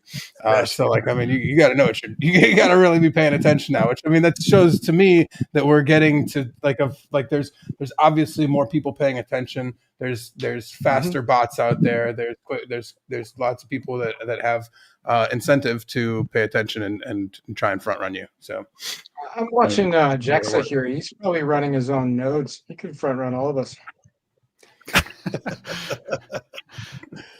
I'm too busy doing other stuff to worry about that. He's too busy running everyone else's nodes. yeah, that's to worry about his nodes. That's the problem. He's made a damn business out of it, which is great. Yeah, it's awesome. That's another thing that's killer to see is there's several people who have made businesses out of just validator staking and providing services for people. There's more than one liquid protocol like yours out there. There's people doing it in IRL, making hardware, boxes to be sent like David does. It's neat, and that's sustaining. Yeah, that's what I'm saying. How people take it for granted that how much these chains actually touch the real world and how much value gets brought into the chain from the real world. People want to run a validator, and they're probably paying someone like David to buy their equipment or get him to do some services, and he brings that funds back into the chain. So these guys have worked their job. They pay David some money. He brings it back into the chain. So yeah, that's why I don't think people. I'm one of those guys. Understand that. Yeah. Exactly. I used David. I was running my own validators, but then I moved to Puerto Rico, and our power sucks here. Our water sucks. Our everything sucks. I'm like, no, I'm not running my own validators no more. So same. Like I'm running off satellite internet, and like there's one power line that runs to the acreage I live on. If it ever goes down, it's not coming back up for days, right? Like no it's bueno. not worth it. No. Yeah, that's why I like the liquid staking protocols. It's the easier choice to do almost the same thing. Agreed. I went, for some whatever it was, I made a exodus from mining. I used to spend all my time tinkering with the hardware for a living. I mean, that's what you were in the movie about, Big K. Yeah. I built lots of You machines. definitely know from the movie. And I'm like, there's a part of me that when something happens or there's something out there that like I want to, some part of me is like, oh, maybe I'll just kick up those cards and see what's going on here with it. But I can't. And like here, I just like, it doesn't make like any sense, to run any sort of hardware here that needs to have redundancy or needs to have uptime or is going to be power intensive. Like it just doesn't. I haven't had a desktop computer since I lived here, and it feels freeing. I'm like just free as a bird over here. I run some nodes through, some liquids, some vouch over here, and feel great about it. Like, and that was honestly the part that was like freeing about HEX is like from the get go. Is like I can remember staking HEX.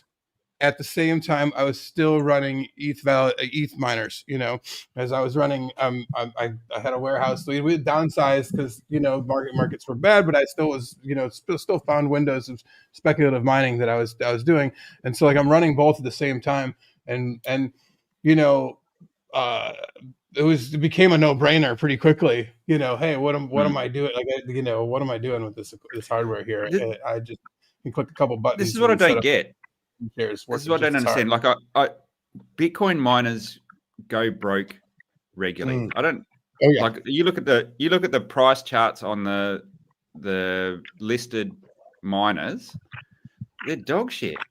Like the Bitcoin's been going up, and they're still smashed. Like I don't know how these guys actually stay in business. People. The only way that miners that are around is if you're running large facilities, have a deal with a power company. Let's say free electricity.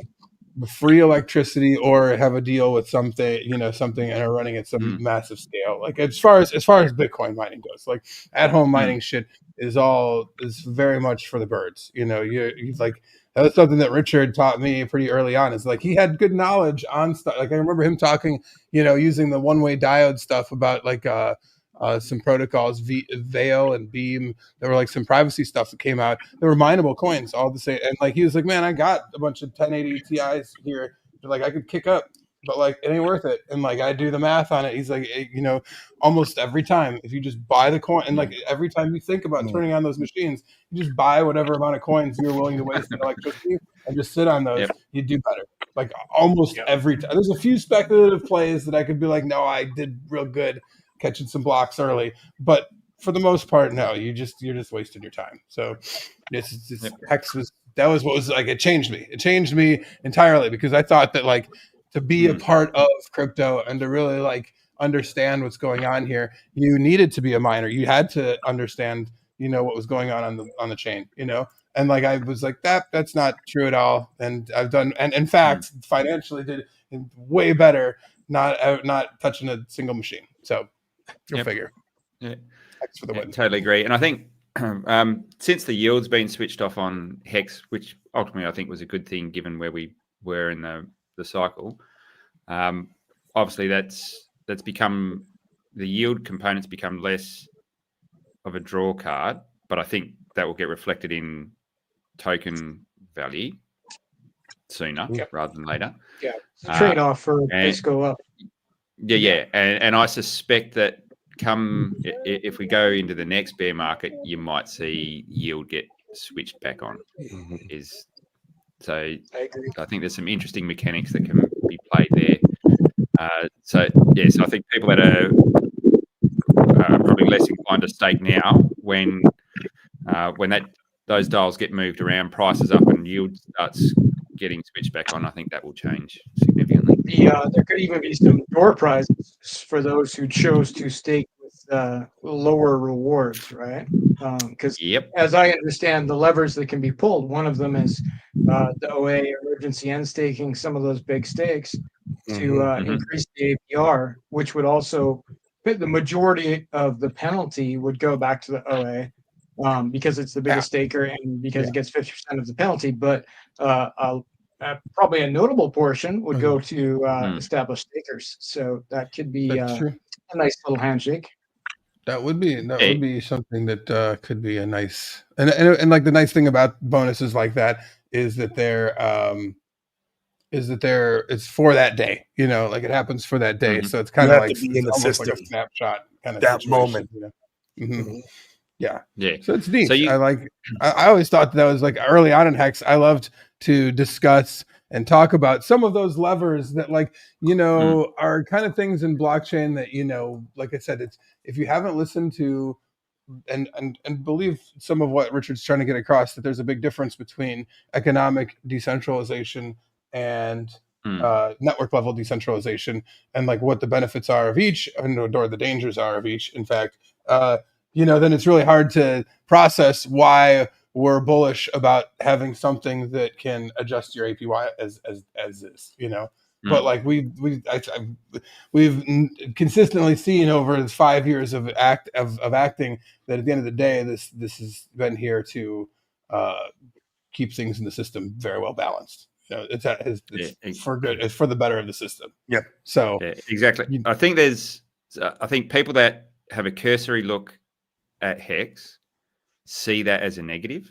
They think that is a massive red flag, but what they don't understand is when you delve deeper into the mechanics of how it can be used, it's actually super positive, and it's there to protect everything. And you can, like you say, you can have a period of where over this bull run, yields look shit, but if it's a 5-year stake, that can be flipped in a dime, and that yield average over that 5 years can be cranked straight back up to something that looks fantastic and has been worthwhile being in it for 5 years. You don't care about it until you get a stake ended anyway. So that switch can be flicked whenever.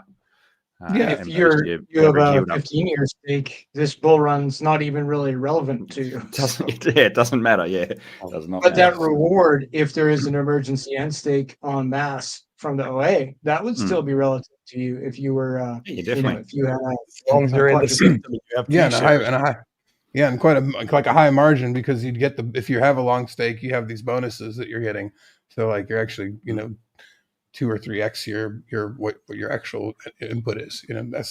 That's some of like the unique feature of HEX that was awesome early on is because there was these well thought out, carefully leveled rewards. It wasn't just massive. I mean, we've seen a million protocols come out that either inflate to crazy amounts, or try and burn 1 million tokens to try and counteract for that, or whatever. There's and a lot of that, whether it be high APY or not having any sort of centralized origin address situation to control some things, like all of those things have proven to not really have the time tested like longevity that HEX has had, and it's not just the code, but it's also in, you can see it in all of us here talking about it.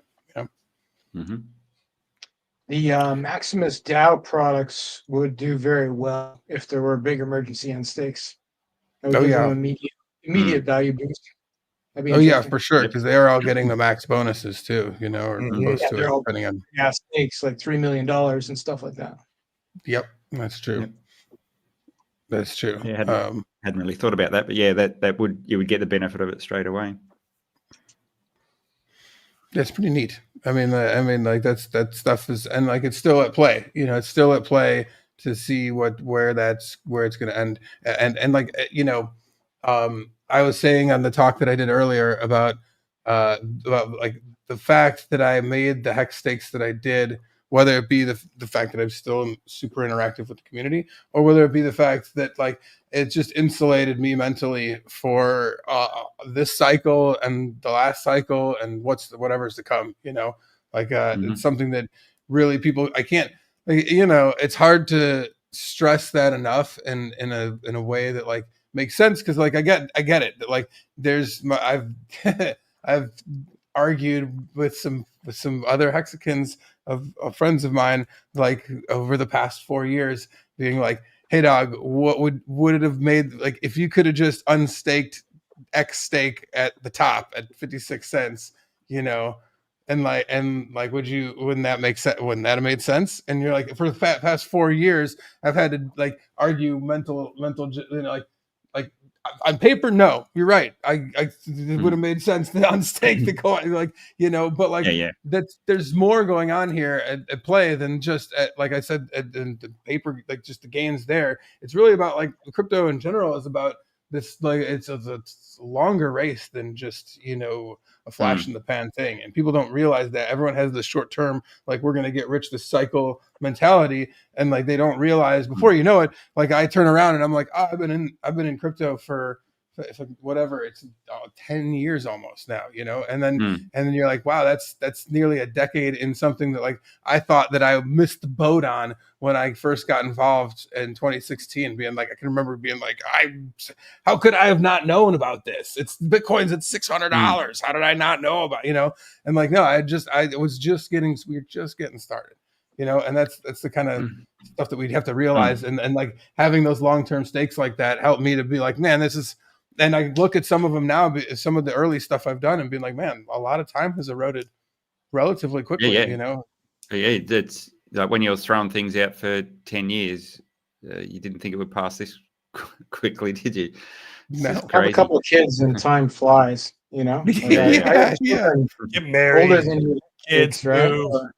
Yeah. Oh yeah. It all happens. And like, I can say that, you know, so much of what's happened in my life, at least, has been centered around this, you know, because it's changed my life in a lot of ways, but it's all, and like also like it's this super sticky, super interactive, you know, like, you know, just game theory that really keeps me constantly, you know, like it's the you know, the enigma of it is like, you know, I can't stop paying. I've made the stakes so that I don't have to watch the chart, but like here I am every day saddling up to the computer, getting into the trenches, you know, like, you know, so it's like, it's wild.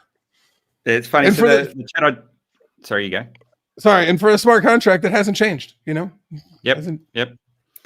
It's funny you say that about hanging around. And so that's what I was talking about a minute ago, about all the communities and the sub communities. And Somi said something on one of his videos last night about all the HEX and PulseChain women.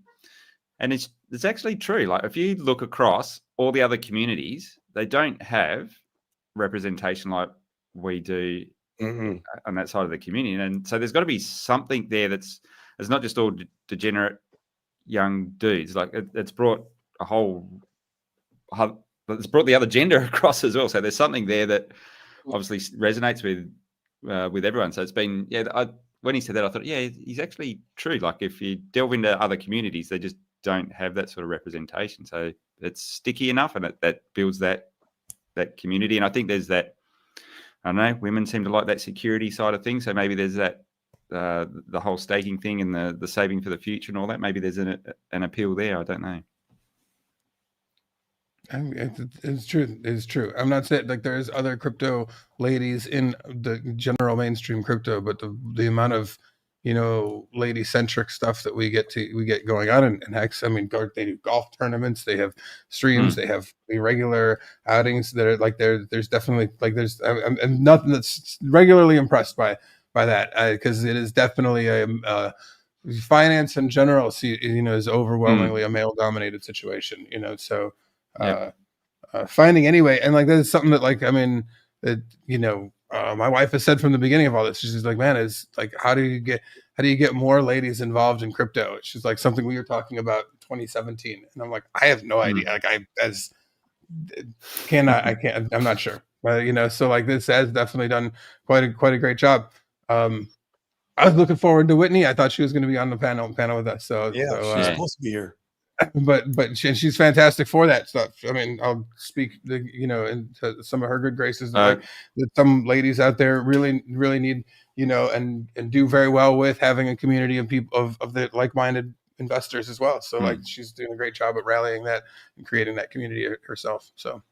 Yeah, I think she's seen Fast didn't have a shirt on and decided not to join. Thanks,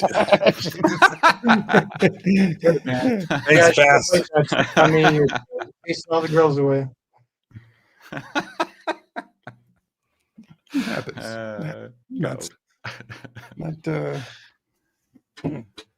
Haven't been shirtless before in front of ladies and scared them away. Then what do you do? Put yourself out there. I'm not too worried. So what do you guys think the next big thing for HEX is going to be? Like, obviously everybody's like, when Moon, right?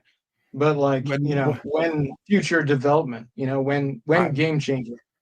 I'm ready for, well, and it's not game changer, but like I'm really ready for there to be some angry other crypto people on Twitter getting these free electronic devices, whatever they may be. I can't wait till they're like posting pictures of them and angrily being like, what the hell is this? Why is this even legal?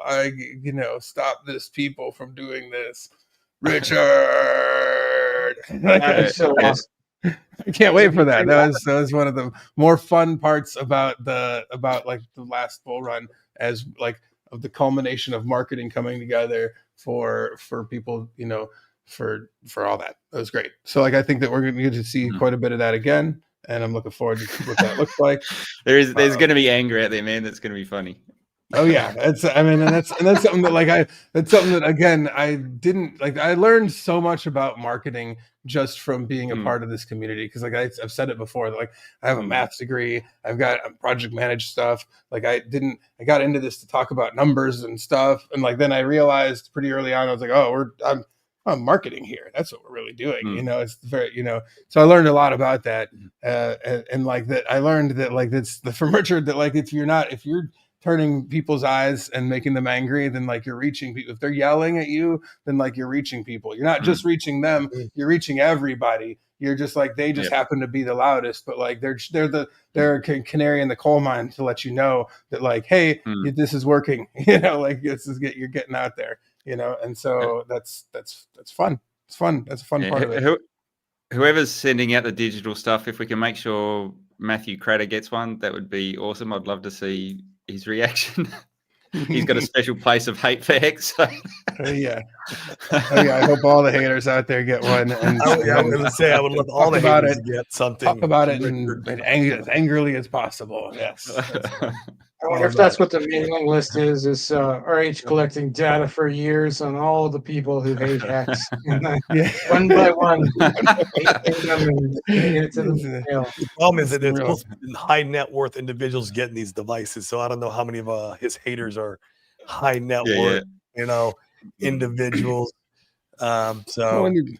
I mean, that's the thing. If it's any backseat crypto people that are out there that are all Ethereum or all Bitcoin or hate him for whatever reason, and feel strongly about it, all those people feel, it's great. I love that marketing. Because we will reach a lot of other people that are super interested along the way. You'll bring a lot of new eyeballs over. Yeah, and that's the whole point.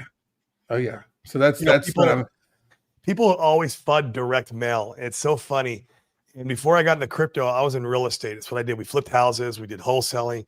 And I used to buy 10 houses a month from direct mail. We spent about 70 grand a month. It was all postcards. And it was a very expensive form of marketing, but it works. They get their postcard. They don't throw it away. They stick it on the fridge or they put it on the counter. And then when they're thinking about selling their house, they'd call us.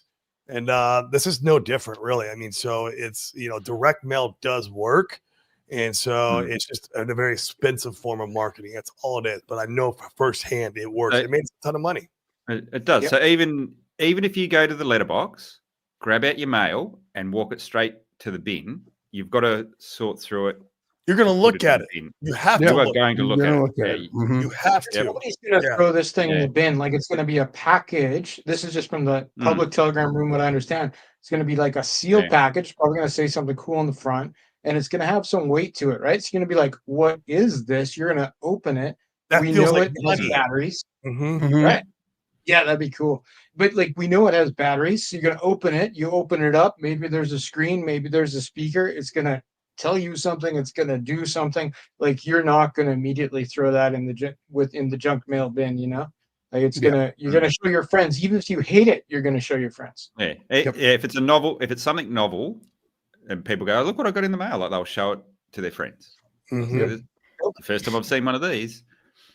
Yep. Yeah, it's gonna have a shelf life. Like, people are gonna hold on to them for, 1-2 years. There's a whole community of people out here. Like, there's shit tons of Hexicans that, like, just in the way that the Telegram group and Richard has done things, he's like, he has us all chomping at the bit for some marketing material. We're all like, please, can you send me one of these marketing things? Right.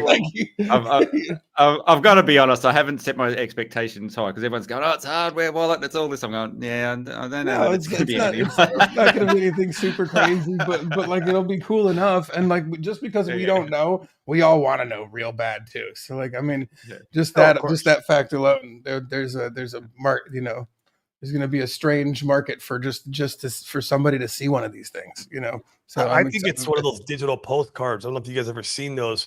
Masterminds send those out all the time to prospects that try to get into their groups. And of course, these guys are, they're high net worth entrepreneurs. But they come in the mail and they look like almost like miniature iPads. And you open them up, and then there's the video that plays like the whatever marketing ad they're going to be, they're trying to shill, and there's usually a call to action at the end of the movie, and then they're very bulky and big until you open them, you keep them because they feel expensive. It's like, wow, this was a lot of money. It was not right, the novelty aspect of it, and you're like, man, the guy who sent this to me probably spent $5 just on this piece of mail. And so I think it's something like that. I could be totally wrong, but I think agree. I agree. Something like that. I mean, like, and I again, found, just that, like a hex shaped. It wasn't about hex, but a hex shaped like postcard. You open it up, it has speaker, it has TV, and it's like, okay, yeah, Richard printed 50 million of those that are coming in containers to the U.S. first, right? Like, it's just think about if you weren't in Hex and you received that, would you not open that? I would open. Of course, I would open that. And especially if it comes at the same time, like we get all these a confluence of things. We get the government telling you that crypto is really cool. We're buying a whole bunch. There's, oh, hey, rates are lower right now. Oh, hey, I just read a whole big thing about some freaking helicopter money that's going to go out to people. So like, all that's going to come, and great. This is perfect timing for us to say it's over here, guys. Take a look at what we can do here. Yeah, and if we continue to get rate cuts and the bull run lasts into next year, then there'll be a lot of really happy people that get these and actually take them seriously. So I'm excited about that. Like, it's really a exciting that I feel like is the most neat part of what's going on in the near future. But there's lots of other stuff. I mean, on protocol and all that, on Pulse stuff wise. But for Hex, I really think that's going to be something that's somewhere between that and that $5 million that's sitting there just chilling. Maybe some more of that comes across and some stuff starts happening. All that I like the green. I remember green candles are some of the best forms of marketing. Yeah. If you have some green candles when those new eyeballs come and look at your chain. And look at more specifically Hex, if there's some green candles there, we know new money, especially retail money, loves to buy green candles. Like even the seasoned investors will buy green candles, but we know we shouldn't. But new money, for sure, they will look at the charts and go, "Oh, that looks attractive. I want a piece of that." I think it's all additive. Like you've got the money coming across the chain and just parking itself there. We've got like the rate cards. We've got the cycle. Looks like things are economically about to turn. I think we've washed out most of the dumpers. It's taken a long time to flush everyone out, but I think we've got to that point where I think we've got a few people that are actually happy to hold now. So I just get the feel that the timing on a lot of things is right. So yeah, it's lining up. That's all part of the market cycle, man. I believe, in the 4-year cycle, and it all follow suit. We're lining up with altcoin season and everything else. It's just all part of the plan. I always say on my show, we're in a matrix. Everything's already been planned out. We just got to lean in and play our part. That's it. Yeah. Like all this stuff just repeats and goes over again. And now you see the opportunity. You have to have faith. And it takes a lot to have faith. But you got to have the faith, play your part, lean in, and your life can be changed forever. I think the tide's starting to change too on like just public opinion from outside the community. Obviously there's still some haters, but the other day I ended up in like a private X space with where an influencer, had a group, right? And so I joined just to see what would happen. And they had me up on the stage. They had me talking about PulseChain. They had me talking about HEX, and there was zero hate. Right. Good. There was some reflection on old Richard Hart. He was kind of a meme for a while, but he launched HEX. They knew what it was, right? The audience was happy enough, right? I had 50 people follow me, right? Who I'd never met before, who are not part of the community.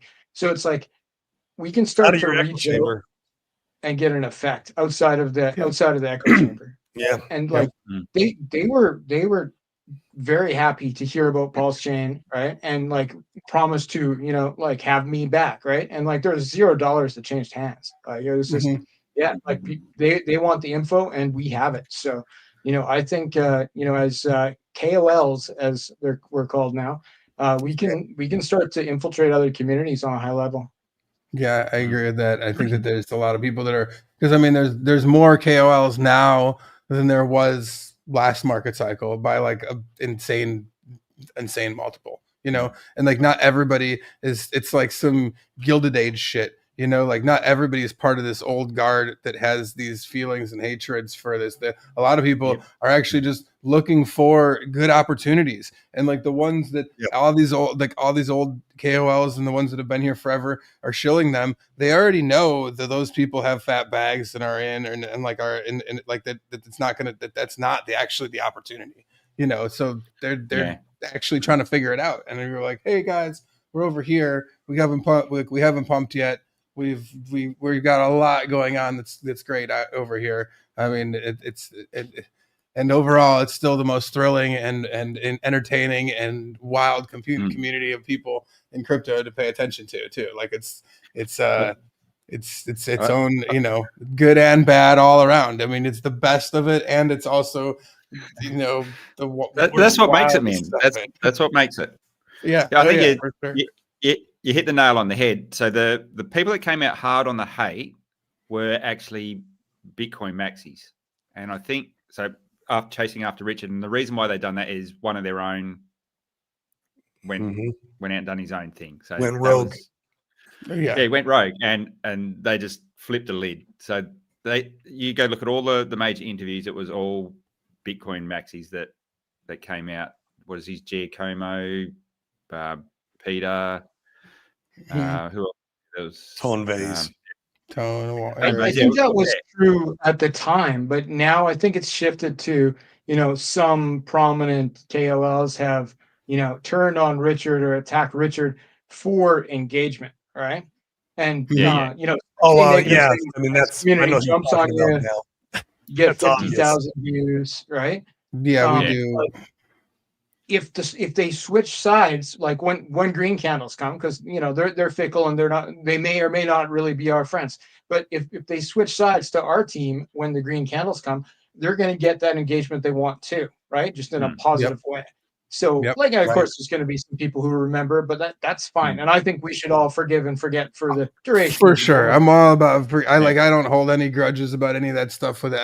I'm the first person to be like, dog, if any of these dudes, if Tone Vase was all like, oh, I just bought some HEX, I'd be like, dog, here's a hug, buddy, ever come on in, I don't care. I love it all, and we'll take it all. But I also think that it would be good if the market outreach marketing that we're doing for Hex is centered at communities and groups that don't have any. Like I said, we're not gonna don't even bother with people that already have an opinion, that's negative. Don't even. It's not. There's so many more people out there that are just like, what do I buy? What do I do here? Crypto is good now, and so like those are all the people. Like there's so many of those in other communities all over the place to be able to net that that don't have you don't have to fight that uphill battle about like who is. You don't have to mention Richard. It doesn't even have to be a thing. Like you just so what with a fresh inflow of capital from new buyers, you also get not only is there a recycling of cash and value, but there's a recycling of people that are presenting on YouTube, people that are like you basically turn over a new generation of the next wave of people coming in, so they don't have the trauma, we'll call it trauma, of past cycles. So they're coming in with fresh eyes. And what you'll find in a lot of cases is we live in a little bit of a bubble where we've been all about Hex and PulseChain for the last few years. I speak to people that have been in crypto for years and go, oh, yeah, I do a bit of this. And they go, what? I've never even heard of that. I'm like, okay, so we all think that a lot of people that are in crypto already know about us, but a lot of them, they're doing their own thing. They're tinkering in their little corner of crypto. And I don't know how many goddamn chains we're up to now. I've lost count. It's insane how many chains there are. I don't even know half. Yeah, they're in their own bubble. I'll tell you a story. Here in Puerto Rico, where I live, my neighbor, he moved in like about 3 months ago. He's an ETH guy, only an ETH guy, and told him about PulseChain. He never heard of it. He knew about Richard Hart and Hex from last cycle, but he knew nothing about PulseChain, nothing about the fork. And the long story short, he's in the ecosystem now. I onboarded them, and but he's a good example of like you're talking about, Jexa. He was an ETH guy, and he was in his own bubble. He only knew his own stuff, and he didn't even know Richard Hart launched a chain. So I don't even know half the shit going on PulseChain. Like you just can't keep up with it. I don't either anymore. I mean, because like I'm always touching grass now, right? I'm always doing my own thing, right? And that's also how I'm able to stay so diamond-handed, because I'm not always plugged into everything. I like that, but like sometimes like a protocol will come up and like, oh, I don't know much about that. I should learn more about that. That's part of my problem. I want to know more without having to be like involved every day, all day. Every waking minute. I don't know how fast I gotta have like layers of what I can handle. It's like I go over something pretty quickly to be like, all right, this is something that I need more time for this, or I don't know good shit. I can't even bother. Like you gotta carve it off on your calendar. Be like, okay, I'm trying to dive into this. And sometimes I get caught in some cycle of some dumb whatever meme thing, and I'm just watching it, watching some real garbage, and just like, what do I play? I started playing some Flappy Bird game last night. That's a pump tires token. I don't fucking know, man. My last 4 or 5 DCAs have just gone into core assets because I don't even want to do any of the thinking. I don't even want to like try to. No, that's the best. That's the best thing too. And like that's I try and tell people that get all afraid, because so many people that I've onboarded are afraid to click so many buttons, and I'm like, dog, you're the best. Like you just buy something and just don't touch anything. Just go buy Hex, Pulse, and PulseX. Like and just story over. It's because I mean that's the thing, is that most of the tinkering you'll do, especially once we get into this like mid to late bull cycle, like no, just chill, man. You already positioned yourself. Yeah. Sometimes that's the hardest part, though, sitting on your hands. Yeah, totally. Yeah, not trading yourself out of your own bags. Not that like traders can win, but most don't. And when I'm looking for, and like if I have $500 to deploy and I want an easy choice, like I pick one of the 4 cores all the time. If I have whatever secret inside cabal information, maybe I buy something else. But the easy choice is the 4 core coins. The cabal, that word's no longer going to be fun, because most of those guys who were throwing that word around seem to have left. Oh yeah, that's true. That's true. It was a lot of fun there for a while. Now it's like, Well, it's like they want to. It's real easy to rally like there's certain ways to like coalesce communities, and one of the easiest ways to do it with like low intellect level of doing it is to like pick an enemy and the more faceless and the less that they can speak for themselves, the better, So like, it's a cabal of people that are just people that might be not have your best interest or something, but like it's not really a thing, And so they, you know what I mean, like or whatever. Yeah, there's no secret cabal.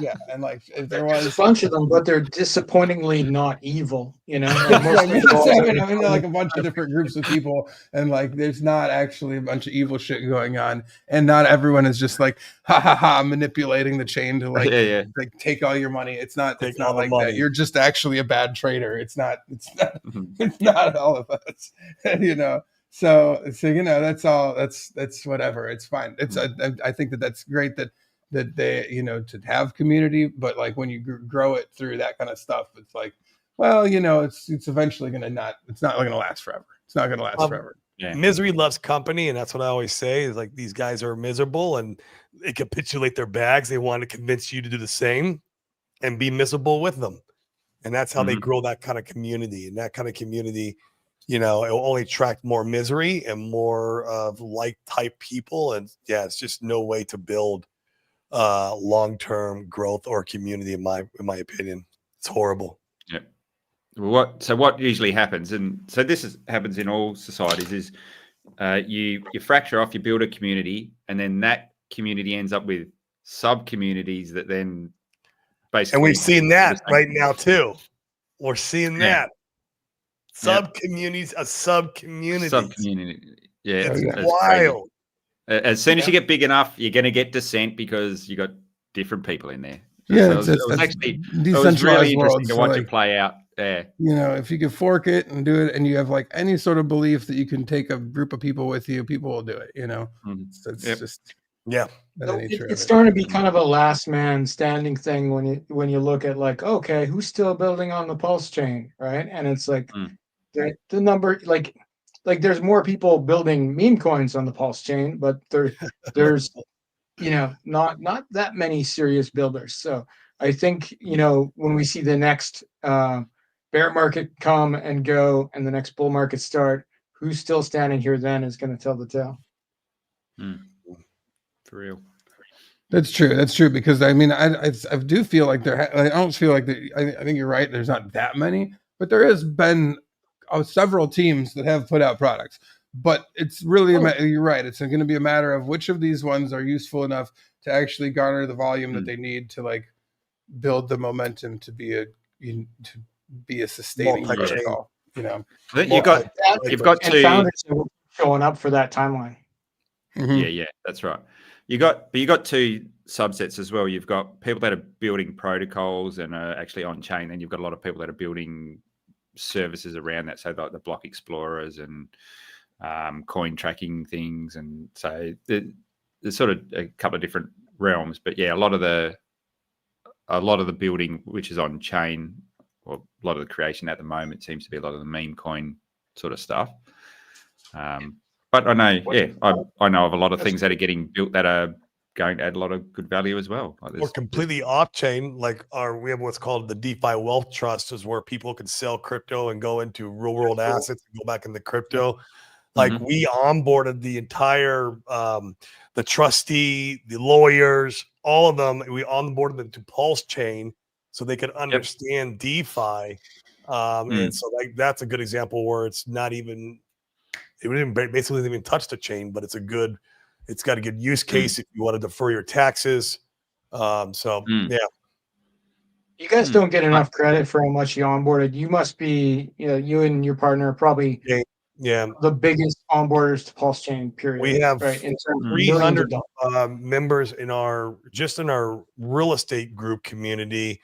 Got another 900 that we sent through what we call our accelerator, which is a whole different product. But the real estate guys, I mean, some of these guys are coming in with, they're coming with 6-figure clips all the time. Like it's always, and these guys have never done crypto and they understand real estate at a very high degree, but they don't understand this stuff. And so we go to these real estate events, we speak on stage, we go in and we onboard them, and we teach them all about this stuff. And so, yeah, that's been a lot of fun. Mate, it'd be interesting to have a chat to you about that. So my background was in the property development, and I'm going down in November to present to a group of property guys, and I was going to talk about my sort of the stuff I do in the real world to do with crypto. But I'm pretty bearish on real estate right now, Jexa. No, me too. Yeah, but bearish. Go watch my show from today and last week. But I think we have a great opportunity where we can absolutely crush it in the crypto game. Make, who knows, 10, 20, 50, 100, whatever it does, right? Like this next altcoin season, PulseChain, HEX is going to do absolutely amazing in my opinion, not financial advice. But take that money, and then I think, man, you might be able to buy like legacy type real estate bottoms in 2026 and 27. Real estate works off an 18.5-year cycle in the US, and we're coming on the top of that next cycle. And if you time it right, man, that's like true wealth preservation type stuff, man. It's funny because that's exactly what I've been thinking as well. And I pulled out a property for the last probably 5 or 6 years. I think their last project was. So sort of seeing where the cycle was going, and was thinking about crypto cycle ends, rotate back into property. But it can be perfect. It can work out perfect. I don't want to jinx it. But it can work out. I'm finding it harder and harder to want to go back to that asset class though. Because I can see that.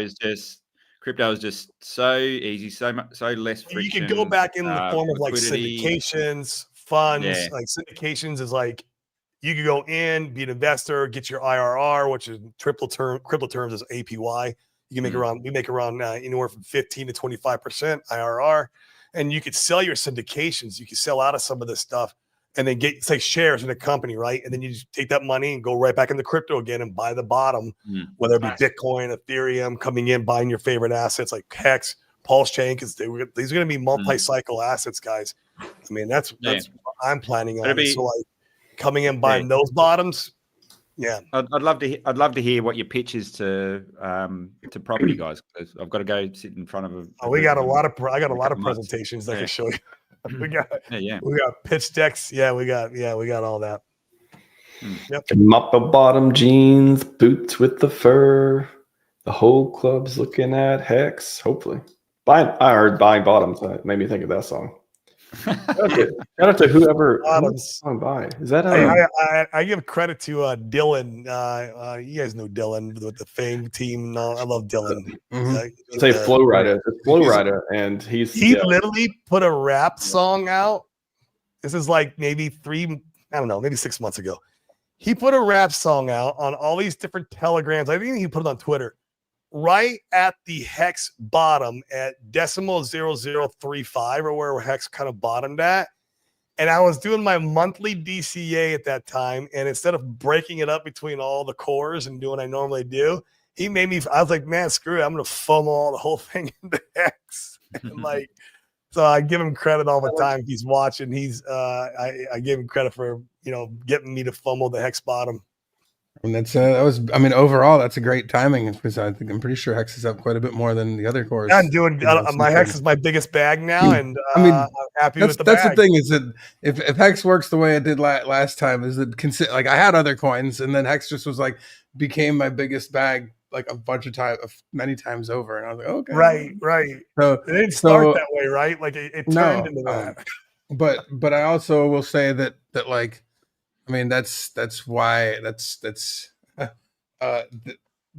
feeling is tough to deal with when like you're like, oh my god, oh shit. But like this is really why we're all here. Like that's why like Pulse was made like at the very core to make HEX awesomer. So like out of all the things I do love HEX, PulseX too. I think Pulse is neat. I think it's all neat. But I really still love HEX the best, still just that's the reason for the season. Greatest. Hex.com. Amazing. Gents, amazing panel. I was listening in as well. I've only got to take minimal P breaks. I know Richard used to do 6 to 8 hour streams with no P breaks, but I do minimal P breaks from time to time over a 7-hour and 12-minute stream. Boom, we did it. Day 2. We got 3 more days to go. Let's do this. HEX week. hexweek.com. That's not a website. See you guys on Friday. See you guys Friday. Yeah, everyone welcome to come back tomorrow. Again, all the panels, Hex panels at the end of each day are open to everyone. So please, speakers, not speakers otherwise, come join us, have a conversation, a lot of good stuff. Appreciate you all, gentlemen. Thank you very much. Appreciate it. You are. Thank you. Let's do it. All right, everyone. That's all we got for today. Scivive 5555. Enjoy this video.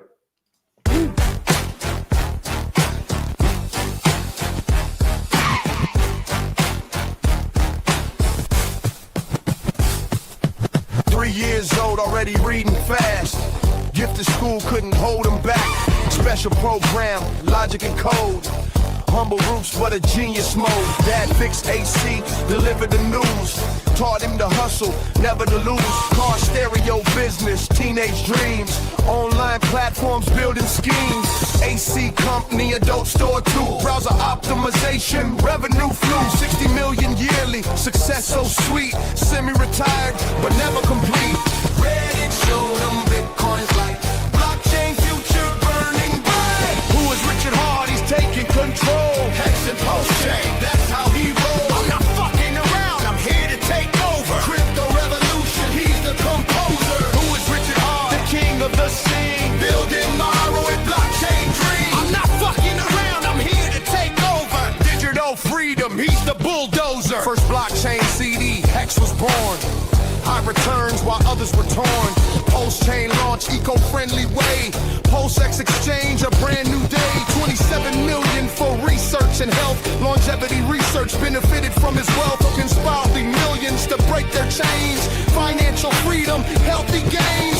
Fighting scams with all his might. Protecting users, shining light. And State came knocking at his door, but he fought back and won the war. Who is Richard Hart? He's taking control. Hey, Hex and Pulse, crypto revolution, he's the composer. Who is Richard Hart? The king of the scene, building tomorrow with blockchain dreams. I'm not fucking around, I'm here to take over. Digital freedom, he's the bulldozer. Red notice came from Interpol's call. Finished claims, trying to make them fall. Tax fraud allegations, assault they say, but the system's broken. Games they play, business rivals using legal schemes. Crushing innovators, killing dreams. If haters wanted to get me down, they'd raise more than my 27 million crowns. Diamonds worth millions, watches and cars. DC allegations reach for the stars, but he denied it all. Stood his ground, blockchain freedom, that's what he found. Won in court, they didn't appeal. Justice served, victory real. Ecosystem vision, wallet and all. Independent blockchain standing tall. Bitcoin and Ethereum left behind. Community value, peace of mind. Richard Hart, he's taking control. Revolutionary leader, that's his role. I'm not fucking around, I'm here to take over. Second crypto wave, he's the composer. Who is Richard Hart? Controversial king, sparking debates. Freedom he brings. I'm not fucking around, I'm here to take over. Crypto's future, he's the takeover. Pivotal figure in digital space. Influential leader, setting the pace. Building community, advocacy strong. Richard Hart's story, the crypto song. I'm not fucking around, I'm here to take over. I'm not fucking around, I'm here to take over.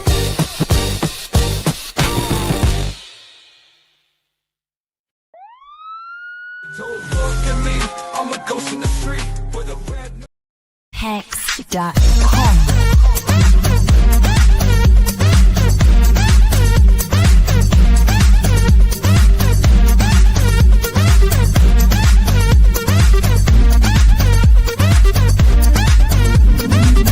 This is HEX. This is HEX. Yeah. This is HEX. This is HEX. Yeah. This is HEX. This is HEX. Yeah. This is HEX.com.